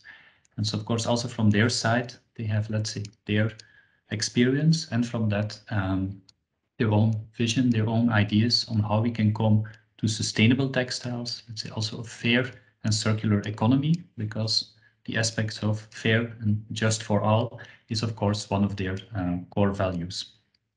On the other hand, we also have the side from the EC itself, because as you're all aware, not so long ago, there was the presentation of the textile strategy, which also puts forward quite some elements. For example, against fast fashion, ideas about how recycled content and so on. So what we want to do with CISUTAC is basically take a holistic approach, look at it from different angles, and try to increase the circularity and the sustainability of the textile sector. Thereby we look at more technical applications and also the clothing aspects. And of course, our range is, let's say, limited to Europe in first instance. And then what we want to do is influence the behavior from the different actors in the sector and also have a focus on the consumers with that respect. Of course, to improve circularity and sustainability of the textile sector goes very wide. In the end, CISUTAC is, I think, compared to the challenge, a small project. So what is important is also that we have our scope correct and that we realize that we have to focus on some elements. So in that sense, we took basically into account the two main materials, polyester and cotton. You could say that keeps it very wide, but on the other hand, by looking at some specific technologies to recycle these two, we think we have quite a manageable scope and a clear focus there. And on the other hand, if you look at the different options from the textile products, the subsectors that are there, we want to focus on three different ones. On the one side, the garments, the fashion, then also personal protective equipment and workwear, and also on active goods. I think the typical items also used like for outdoor activities and so on. What is then the main goal that we want to do? Well, as mentioned, we really have the focus on going more to a circular use, so closing loops. And you see here in the sketch on the right side, I realize very simplified sketch of, let's say, how the circularity can work. And then what we want to do is focus on some specific aspects for these three subsectors that were just mentioned. And the first is about the active goods.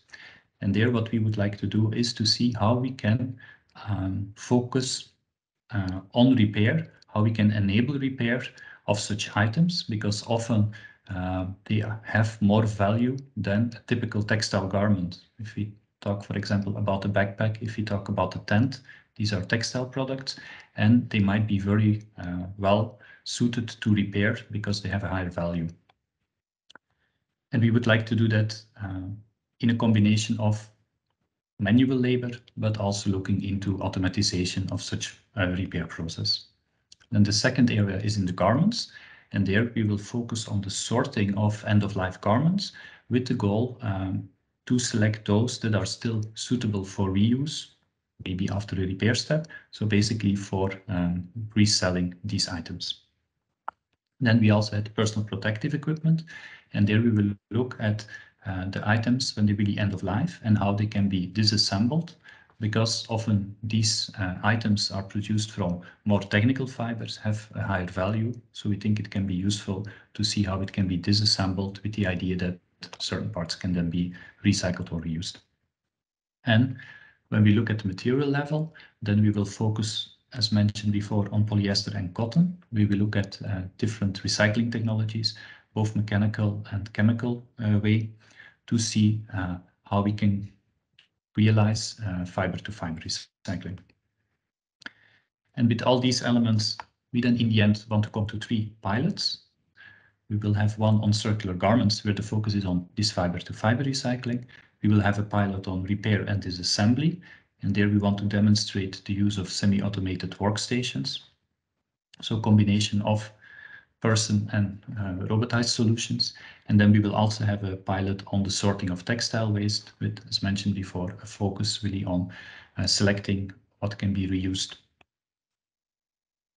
How do we want to do that? What's our methodology? Well, basically, we will first of all focus on three different pillars in the project. That is on the one side, these enabling technologies. The other one is on building circular capacity in the sector.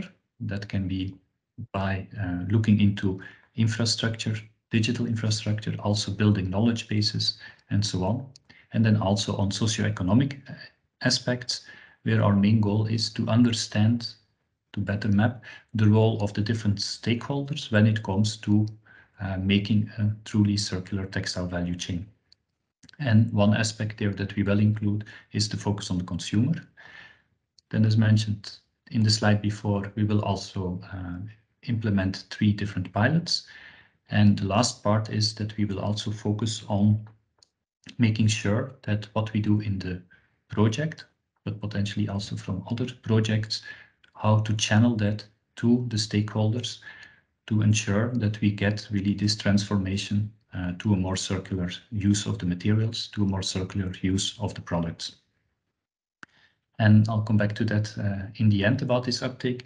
Now just a little bit more about the 3 items mentioned on top. So the 3 different pillars that we will work on. Of course, as the project just started in September, so don't expect results yet. But here just a kind of flavor, what are the areas that we will work on. And so from technical side, we have the automated sorting. Then as mentioned, the development of workstations for the dismantling of some textiles, also some work on how to separate it. And when it comes to the polyester part, we will also look into the thermoplastic recycling. When we look at the second pillar about the digital and infrastructure, then key elements that we will focus on are the development of an open data standard, is about how to channel end-of-life textiles, meaning how can you aggregate the large amount of waste into different streams that are meaningful for further processing. And then we will also work out different circular textile scenarios. And if you look at the socioeconomic aspects, then we have a relatively small study on the consumer behavior. We have a task on developing and further exploring circular business models, and also how these new activities that will be needed if we want to implement circular textiles, how they can be embedded at local level, at regional level, because of course the goal is to do as much as possible these new activities within Europe on a relatively local scale. It's quite a varied program that we have to deal with a lot of different activities. But I would say luckily we also have a very diverse consortium. We have partners with different backgrounds, coming like from robotics, coming from more digital aspects and so on. I don't think it's the goal to go here into detail in all the partners, but I'm sure that you will recognize some of the logos. And so we think we have a well-balanced mix with different capacities, skills, not only coming from the textile sector, and also sufficiently spread over Europe. Just still a couple of words on the initiative and the event from today. So about the Textile Circularity Multiplier initiative. I think if you look at it and we want to bring projects together, then it's good to look at the call where CISUTAC is selected. And so for your info, it was the call with the deadline about a year ago, and with the title, the Increasing the Circularity in Textiles, Plastics and/or Electronics Value Chains.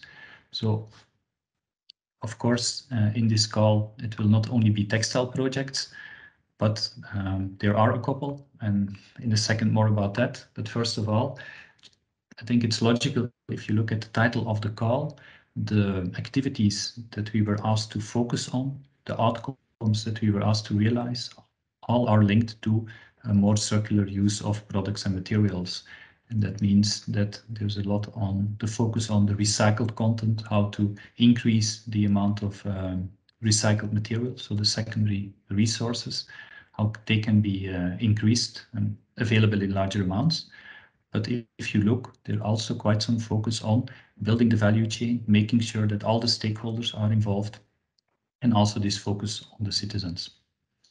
So that is what we will focus on CISUTAC and what you can expect from our side. If we then look at the other projects approved in the call, then you can see that there is on the third line, one other project really focusing on textile recycling, T-Rex. So I guess that would also be a very good candidate for this initiative. And there's also White Cycle, which might be less on textiles, but it's still mentioned it also in the title. So something to also keep in mind. And if we then look at CISUTAC, then as I mentioned, one of the elements that we see as crucial to realize our goals is to have these take-up activities to make sure that what we do does not remain only in a project or isolated among the partners. within the work package that we have for these activities, you will find back some tasks that I think are pretty standard, like ensuring training and education, a focus on standardization, potential certification. But we also have, as you see there, a task on stakeholder interaction.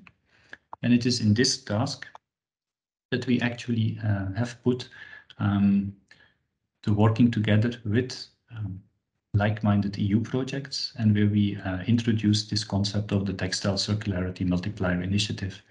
And it was inspired by a similar initiative that started from the plastics industry, or from the plastics industry related projects, and where we saw that that also had quite some response from the different projects. And I think it's, judging from today, I think most of the time we had more than 140 participants.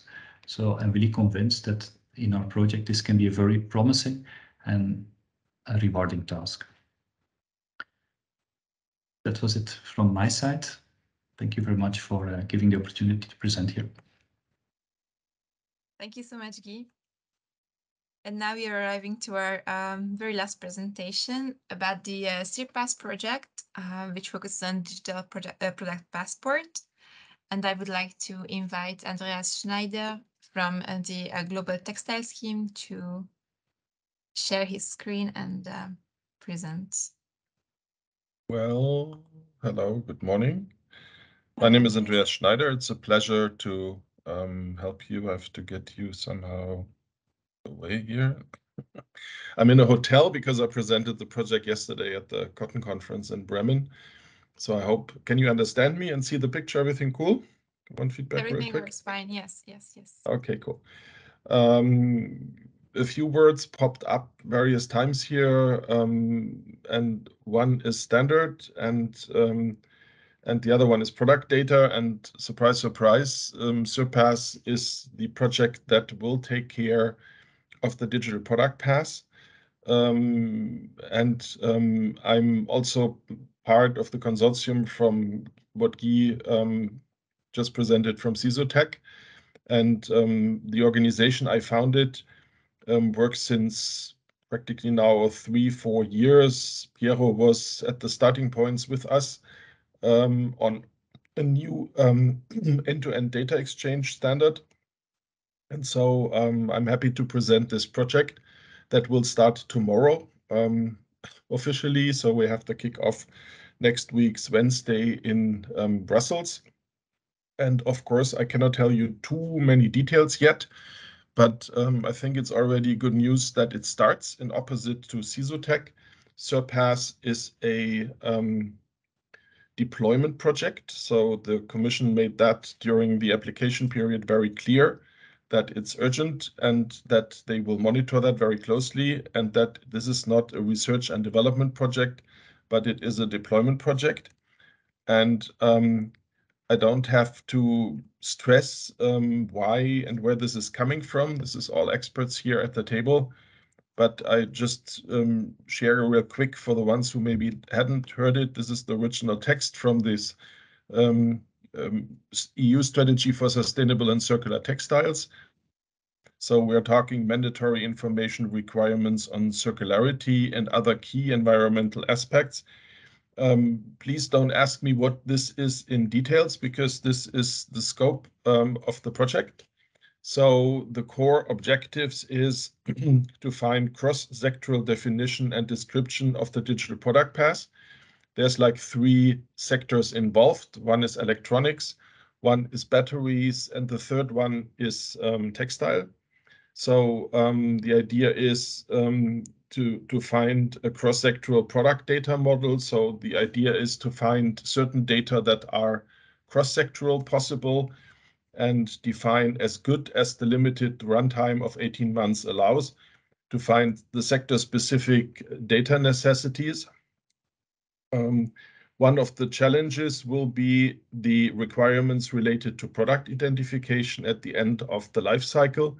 For obvious reasons, whoever has seen a textile sorter station or factory with high degree of manual work, yet if we want to reach the goals of increasing circularity, then this will mean that higher volumes of textiles and of these products have to be identified. And for this, the end-of-life identification, particularly at textiles, is pretty difficult.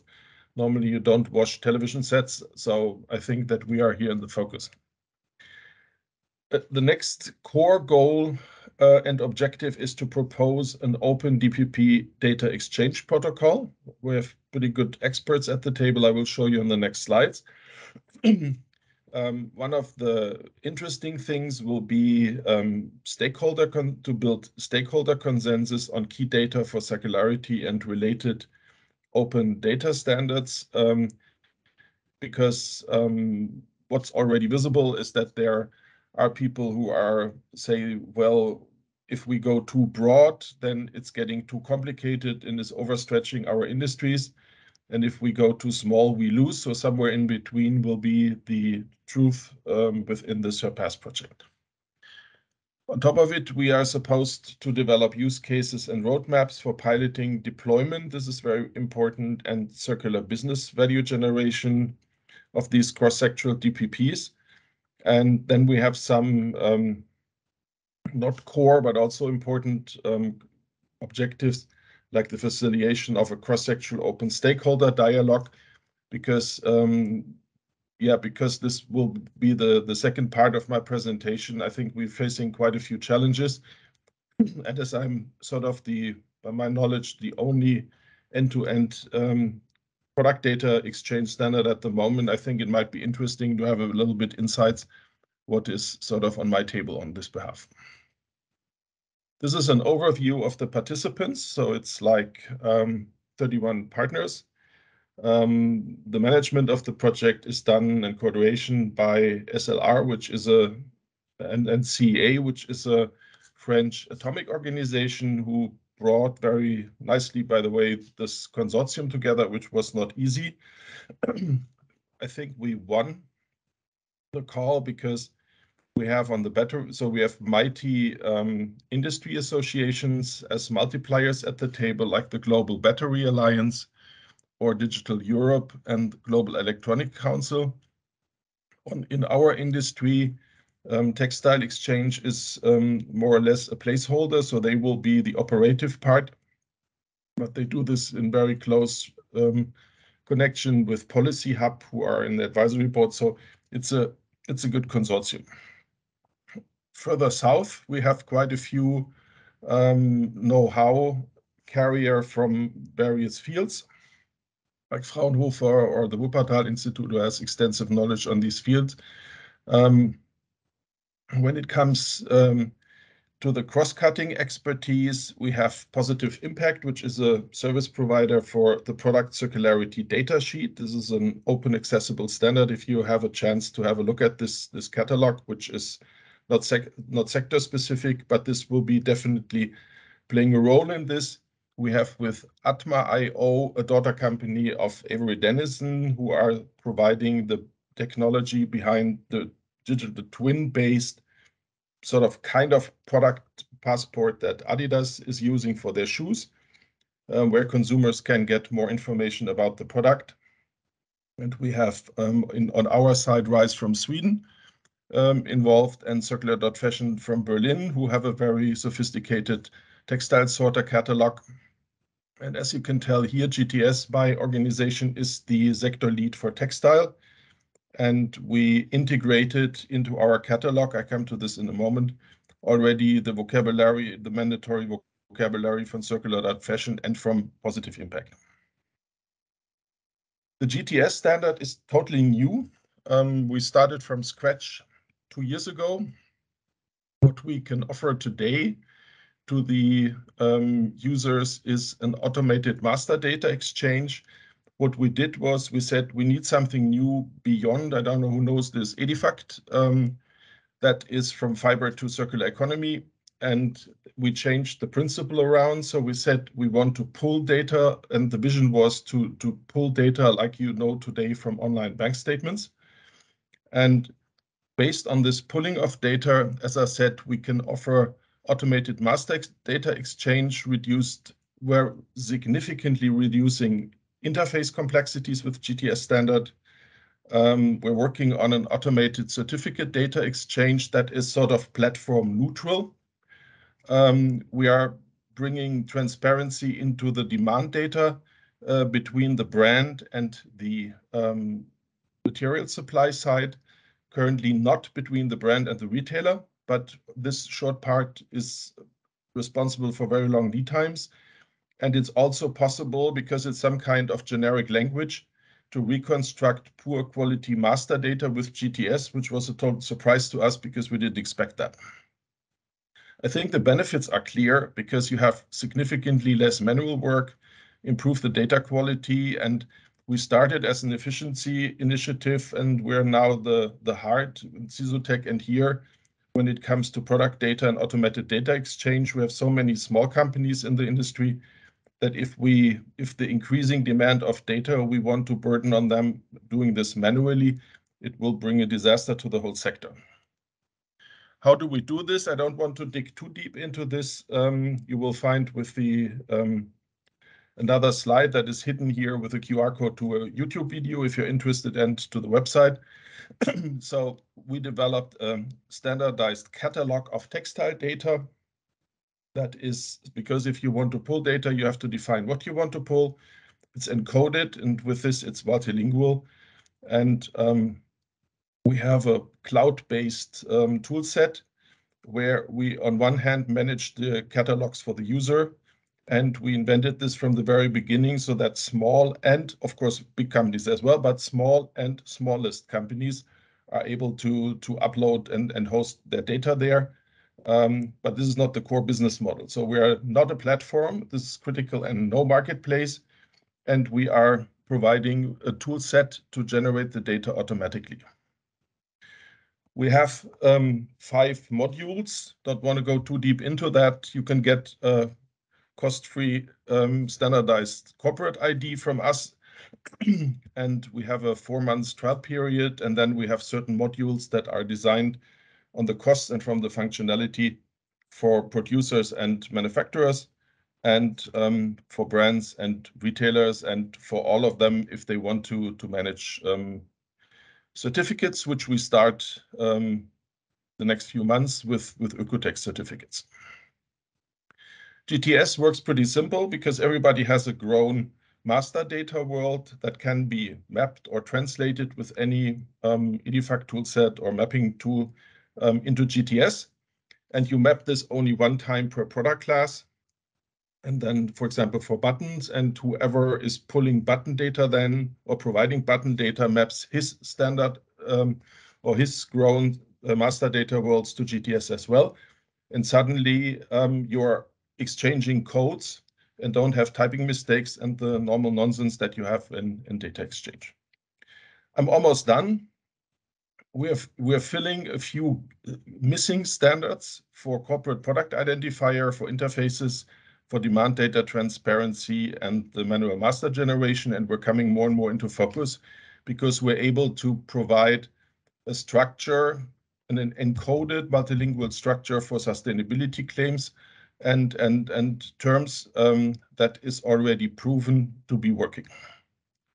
What are the biggest showstoppers? I'm almost done. This is the last slide. We have from outside the fact that people are totally surprised that there is a standard. Is this possible? So the lack of end-to-end standards is significant. So I'm very happy that we started 2 years ago. The acceptance of the IT companies is coming. I have on the 2nd of December with all major global PLM providers, sustainability and PLM summit, because they don't take care of this data world at all so far. And many companies, with all the trouble that is on the table at the moment, wait for the legal pressure. So this is also one of the showstoppers at the moment. Looking at the clock, the biggest from the remaining inside topics is, on my side, from my experience, the structural organization. So it's very hard to find for the topic sustainability and data a responsible project sponsor within the company. And the next thing, so this is some kind of prioritization. There's lack of human resources. Some companies are in the panic zone Then they have different topics on the table than a new data standard and sustainability. In some companies, the data quality is that poor that they say, well, we would like to work with GTS, but the basis is totally obsolete at the moment. And lack of know-how is then the next one. I thank you very much. We start CIRPASS next week's Wednesday. Runtime 18 months. Interesting consortium. And I need to go relatively soon. So if anybody has a question to me, I would appreciate if you would do this now, because I have to leave the hotel room. They're already standing here more or less. Take care. Thank you. That was it. Thank you so much, Andreas. So to make sure that they're not knocking on your door already, if someone has a question directly to Andreas, then please raise your hand and just ask the question directly. I don't see any hands now. So I think that might mean that we thank you, Andreas. We let you go. And in case there are any questions to Andreas, then you can still drop it in the chat and I will make sure to collect them, send it to Andreas via email, and then I'm reachable by email, so no problem at all. It was a pleasure, and hi to the known faces at the table here. Wish you all a good weekend. Thank you. Sorry, I need to go now. The same Take care. to you. Bye-bye. Bye. And this way we arrive to our Q&A. So I would like to invite our previous speakers to maybe come back on camera, and then I suggest we go through the questions as they were asked during the session. So the first question, if I'm not mistaken, was addressed to the very first presentation, to Daniele indeed. Do you think your process could be suitable to recycle complex knit foam materials? Oh, this is a hard question. I don't know. I think it's possible to work, but maybe the process is developed for finishing that have a smaller thickness than foam. It's possible to try, yeah, but I don't know. Thank you, Daniele. The same person, François Régis, asked also a second question, but I'm not sure if it was already addressed to the second presentation. I believe it was. I don't know if François Régis is still here. I think it was addressed to Lien indeed. Do you have already a list of relevant biosolutions for polyester coating, printing, and what is the cost compared to the standard products? I think you can start. Okay. I would say it's not such a straightforward question. It's not that we can replace every fossil-based material one by one by a bio-based alternative. Always the properties will change a bit. But of course, we do have in mind, and we are investigating how we could replace the fossil-based alternatives with a bio-based material. And then about the cost, I think we have to be honest that bio-based polymers are more expensive than the fossil-based ones at the moment. So indeed, the cost will be higher. But we are, of course, looking for solutions which are as economically feasible as possible. So we do not go for the most expensive ones. We try to focus on the ones like, for example, a polylactic acid, which has a cost which is acceptable. And we try to improve this by adding some small amounts of more expensive polymers. I hope that more or less. Willem, go ahead. When it comes to coatings and prints, it's a similar story. So a wide range of bio-based products already exist, ranging from PLA to, for example, bio-based polyurethanes. But there as well, the type of material you want to use will depend largely on the application that you are aiming for. So I think if you have more concrete ideas, then feel free to send me or Lien an email, and then we can get back to you with more detailed answers. Thank you. The next question is addressed to Lien. If I understand correctly, it says PLA blend with other bio-PET, but which bio-PET? Yeah, so we will not disclose all the details at this point. So I think in case you would want to have some more information, please also contact us directly, but we are using other types of bio-based polyesters which are in the market at low concentrations to tailor the properties of the PLA. Okay, thank you. I believe the end of your presentation included both your email addresses. Yes, Yes. Which we will share in the slides after the webinar, so you will have all the contact details. Still another question for HereWear, so either Lien or Willem. When you consider bio-based, does this mean you only use carbon coming from renewable feedstock, or is a mix of renewable and non-renewable carbon also used, as there is no standardization on what can be called bio-based? So what we're normally using is coming from renewable feedstocks.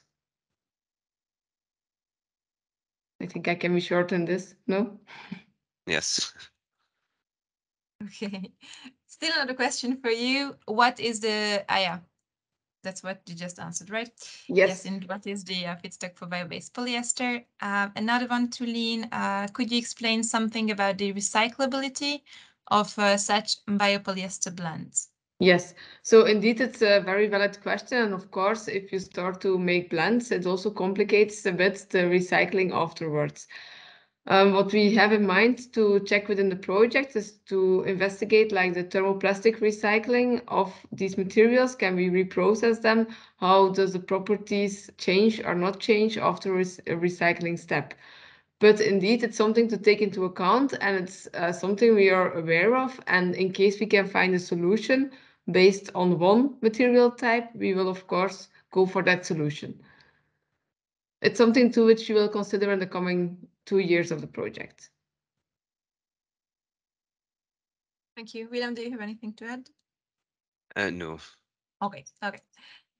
Still another question to hear where you really encourage a lot of questions. Focusing on the project still, yes. So do you also think about underlying systems, for example, identification or markers to prevent bio-based, for example, PLA, ending up in the wrong recycling stream or contaminating recycling systems? Yes, I think also a very valid question.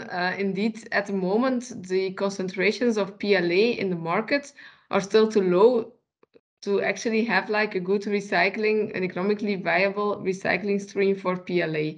So at the moment, PLA is rather considered as a contaminant in, for example, polyester recycling, where it's good to know that it does not give difficulties in the polyester recycling. What we do have in the project is that we are considering with circular.fashion to add information on the products, on the materials, and in this way be able to identify what content the material or the garment has. Thank you. Another question about the lifespan of the bio-based child garments in normal use conditions. Yeah, so that's something we are fully investigating at the moment. So we are investigating the durability, the washing resistance, the sweat resistance. At the moment, first results seem to be promising, but we are further investigating it right now. Thank you. So I assume that also applies for the second question from Messica, which is what is the durability of the bio-based coatings? So still for the bio-based coatings, indeed, we have done some trials already. So the abrasion resistance of the coatings is quite excellent. The flexibility is decent, but indeed, really long-term durability is something we haven't tested fully yet. Thank you. Another question, is PLA and PHA printing or coating withstand industrial laundry? So we have tested laundry under like home conditions, so at 30 degrees. And therefore PLA, we see that with some PLA grades, we can get a washing resistance up to 10 cycles. But for other PLA grades and also PHA, it remains quite difficult. But it's something we are still working on. Thank you. And with that, you answered the next question as well. Let me see what else we have here. Is the PLA PHA coatings waterproof? Could rainwear be a potential use? Yes, so the waterproofness is something we haven't tested yet. So this is something we can still try to investigate. Okay, and I think we arrived to the very last question addressed to the HereWear project. Is the PU finish also bio-based and recyclable after applying on textile? So for the PU finish, we try to more do a proof of concept of applying a finish on the material. So in this case, it was not bio-based, and of course it would hinder the recycling somewhat, since there is now a PU on there. But the goal is within the project to work towards bio-based and biodegradable materials. Thank you. And if I'm not mistaken, we exhausted the HereWear questions by now. Thank you everyone for the many questions, and thank you so much, Lien and Willem, for answering them. And now as we move on, I see a question to Piero, but I think he actually answered it already in the chat. Okay, and there was another one, and I believe that wasn't answered yet. So maybe let's have a look. Camilla, yes, can I add something? Yes, of course, because I see here it was more discussion between you and Andreas for a personal meeting. I think that what is important for the floor is the point about the blockchain. In the framework of TRIC, we don't care about the aspect related with the currency token, the so-called token economy, blockchain economy, blah, blah. For this reason, for now, the micro contracts technology is not of our interest. Anyway, we are sure that the blockchain will have to face the problem of efficiency of the activities, because when you scale up the quantity of information that you have to store in a blockchain, the cost of such operation rose up, and so it may be a problem. We think that one of the choices that we have done with the Quadrants blockchain, that is a public subclassing from the Ethereum blockchain, may be a good solution, but anyway, cannot be the only one. I don't know if I have answered to all the people. Thank you, Piero. If anyone has a further question, you can raise your hand and ask directly. Just give a second to see whether any hands are raised.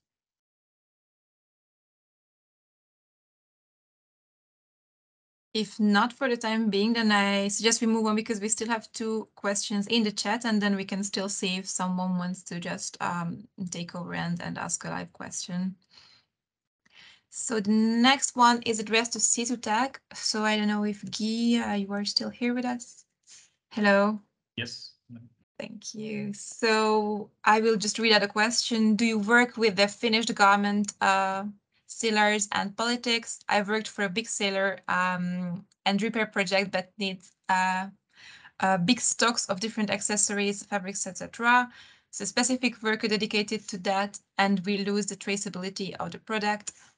Then another question for for sorting, then sales and repair or more. How can one manage the traceability and health compatibility according to the to law rules, auto control, lab tests, etc. And often all the labels are cutted.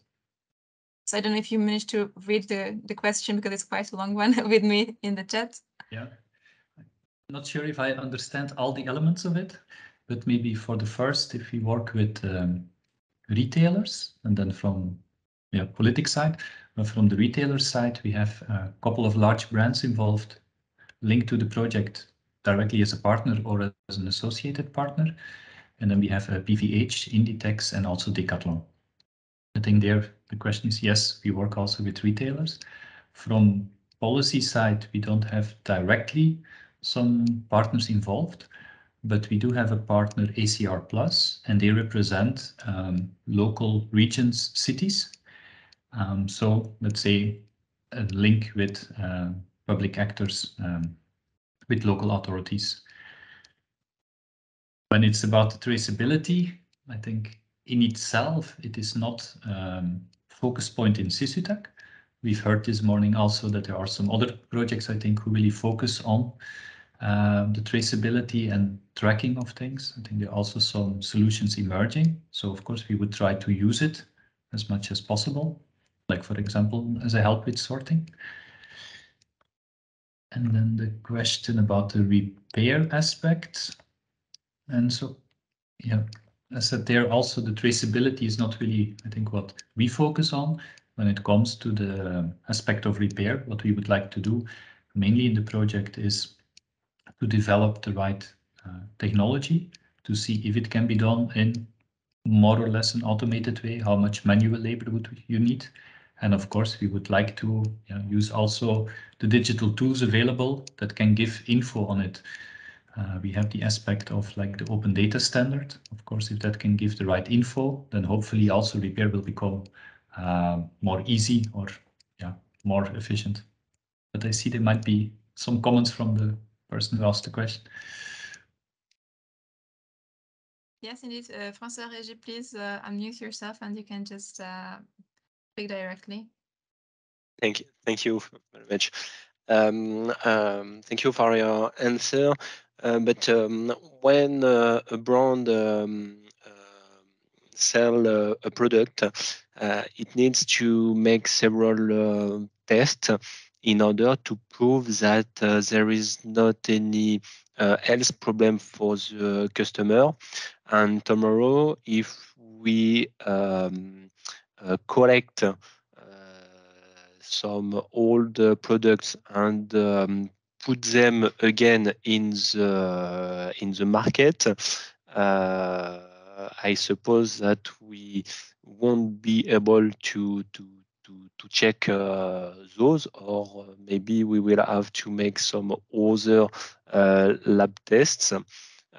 So one point in my question was also about that. So how we can manage the fact that the product can be impact on the health. After we don't know how the previous product was used. And for what, in which conditions, etc., etc. For example, I can see if we currently, if we want to give some garments, if a brand wants to give some garments to local associations in order to help them, now mostly they prefer to stop give those products because it's too difficult now, too many rules to and it's a big mess and casse-tête in French. Yeah, I can only add that for the repair, that we focus more on a technical aspect. I understand now better the question that you raised. I think we have basically, if you look at the technologies that we develop, how to bring it to the market or how it could work, two options. One could be that it indeed remains the brand itself who offers, for example, through the stores, a repair service. And then normally the idea is also that, let's say, the item brought in goes back to the same person. So I think that answers a bit the question about the history of the item, because mainly we see the repair as going back to the same person. So at that moment, I think it solves there a lot of questions. To be honest, I don't know. I know there are a lot of second-hand clothing stores, so there must be a way, I guess, to deal with the legislation. I guess also clothing is maybe relatively easy because we have well-established washing processes and so. And the other thing is where it can be, I think your question is relevant, is if we have a kind of repair service from, let's say, a neutral entity that does it independent of brands. And maybe also if then you switch the owner, if you bring in something, then you do still some work on it and you resell. But I think we will first try to see what is technically feasible. And these aspects, more the legal aspects, are not really included in our project. I hope that answers the question. Okay, thanks for your answer. Thank you very much for the question and Guy for the answer as well. I see that in the meantime, there was another question for Lutz for the Iris project, but I see that he also answered it in the chat. So I was wondering if any further questions are there to ask live, or maybe any other speakers wanted to chip in and contribute to any previous comments.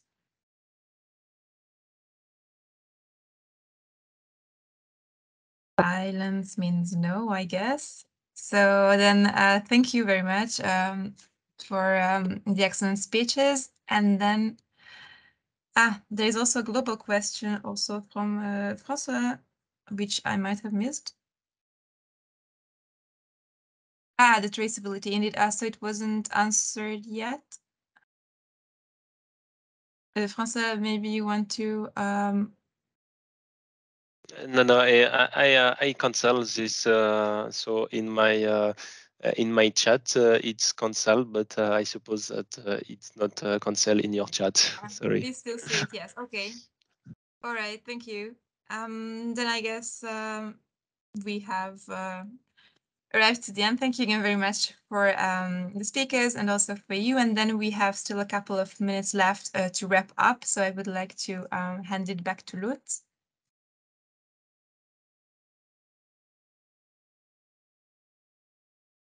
Thank you, Camilla. And also thank you from my side to the excellent speakers and the nice discussion we had. I think very encouraging for us to see that this is seemingly something that brings a lot of interest. So let me wrap up fairly quickly and also give you an idea of how we may move forward. So this is obviously still tentative, so do not pin us down on it, but this is what our current thinking is. So, well, as I said, the attendance and the quality of the interventions and discussions today, I think, give us a lot of confidence to move forward here. So we will reach out to a number of additional projects that we know are running already or will be starting immediately to join our initiative. If we have, let's say, maybe 3-4 new projects engaged, then we would organize a follow-up webinar towards the very end of this year, so probably late November or early December, where we could present those new projects. Maybe if there is some important update on the current projects, that can also be added there. Obviously, we would need to discuss with the coordinators of these projects how we want to move forward with this initiative, to what extent all projects are willing to engage, and if there is a general consensus that there is at least a critical mass of projects that are willing to engage, then obviously we have to formalize things a little bit more. So we have to be clear what are the objectives of this initiatives, what kind of terms of reference and procedure exists, so that it's clear to everybody what we are trying to achieve, how the system works, how people can access to it, and so on and so forth. So that is something that we would need to formalize somewhat, even if we do not intend to make that a very, let's say, very heavy or bureaucratic exercise, but it should be clear to everybody what that initiative tries to achieve. And then something that is important is, and that we would like to explore a little bit more in detail, is how we interact with EU policymakers and program managers, because all these projects, even if they are essentially research or technology development projects, they all have to some extent some policy angle, or at least they deliver also some insights, some new knowledge that could be also interesting for policymakers or those who develop the next generation of EU funding programs. And so an interaction with them would be, I think, very beneficial. And we understand there is also clear interest from the EU policymaker side to engage. And we have today in our webinar one representative who happens to be the project officer of the CISUTAC project, Cristina Padusea. And maybe, Cristina, if you want to say sort of ad hoc a few words about how you view this initiative and how that could link to some of the ideas that internally the Commission also discussed. Thank you very much, Lutz, for giving me the opportunity to talk a little bit to the projects present today. My name is Cristina Paduccia, and I'm working for the European Research Executive Agency. We are mainly focusing, so we basically fund, but we also follow up the implementation of projects on circular economy and bioeconomy. And one of our focus areas is textiles. So my responsibility within the unit is really to follow the textile projects and to really foster collaboration and synergy between them. So just a bit of the background, we ourselves within the unit, we created a textile cluster for the project on research and innovation in the Horizon 2020. So we had 3 projects which are currently collaborating, and one of them is present here today, is HereWear. So we started very small, but when we found out about the initiative that Textile ETP is putting forward, that was launched today during this event, we thought not to duplicate our efforts, and the idea would be really to merge the textile cluster that we are running with the Textile Multiplier, and maybe basically make one single initiative. So we will basically collaborate to bring all these projects which are working on research and innovation on textiles together, and to see how they can collaborate and also have interaction with the EU policymakers. And here we can very much be, I think, of help, because we can act as an intermediary between the projects, so what the projects are doing on the ground and what is expected in terms of policy feedback in DG Environment, DG RTD, and DG Grow. So I think we can really facilitate your access to the EU policymakers by making sure that they attend these events we are organizing, that they really look at the results that you achieved. That was all from my side, Lutz. Thank you very much, Cristina. And I believe that it would be really in the interest of many participants in this project and other listeners. Excuse me, I've been talking too much today already. To have those closer link, these interactions with EU policymakers from the different directorates that you mentioned. So we will discuss this further, and we will include these aspects in our forward planning so that we can, and of course, as you say, merging 2 initiatives that are pretty much trying to achieve the same thing makes a lot of sense. So that's what we will try to do. So obviously, if we formalize everything more clearly, then we would also work a little bit on the whole communication aspects in terms of a visual identity, and also to make it clear which communication channels we will use, build a mailing list of people interested in following it, setting up maybe some social media, probably LinkedIn, and perhaps also running a newsletter that informs about the various developments.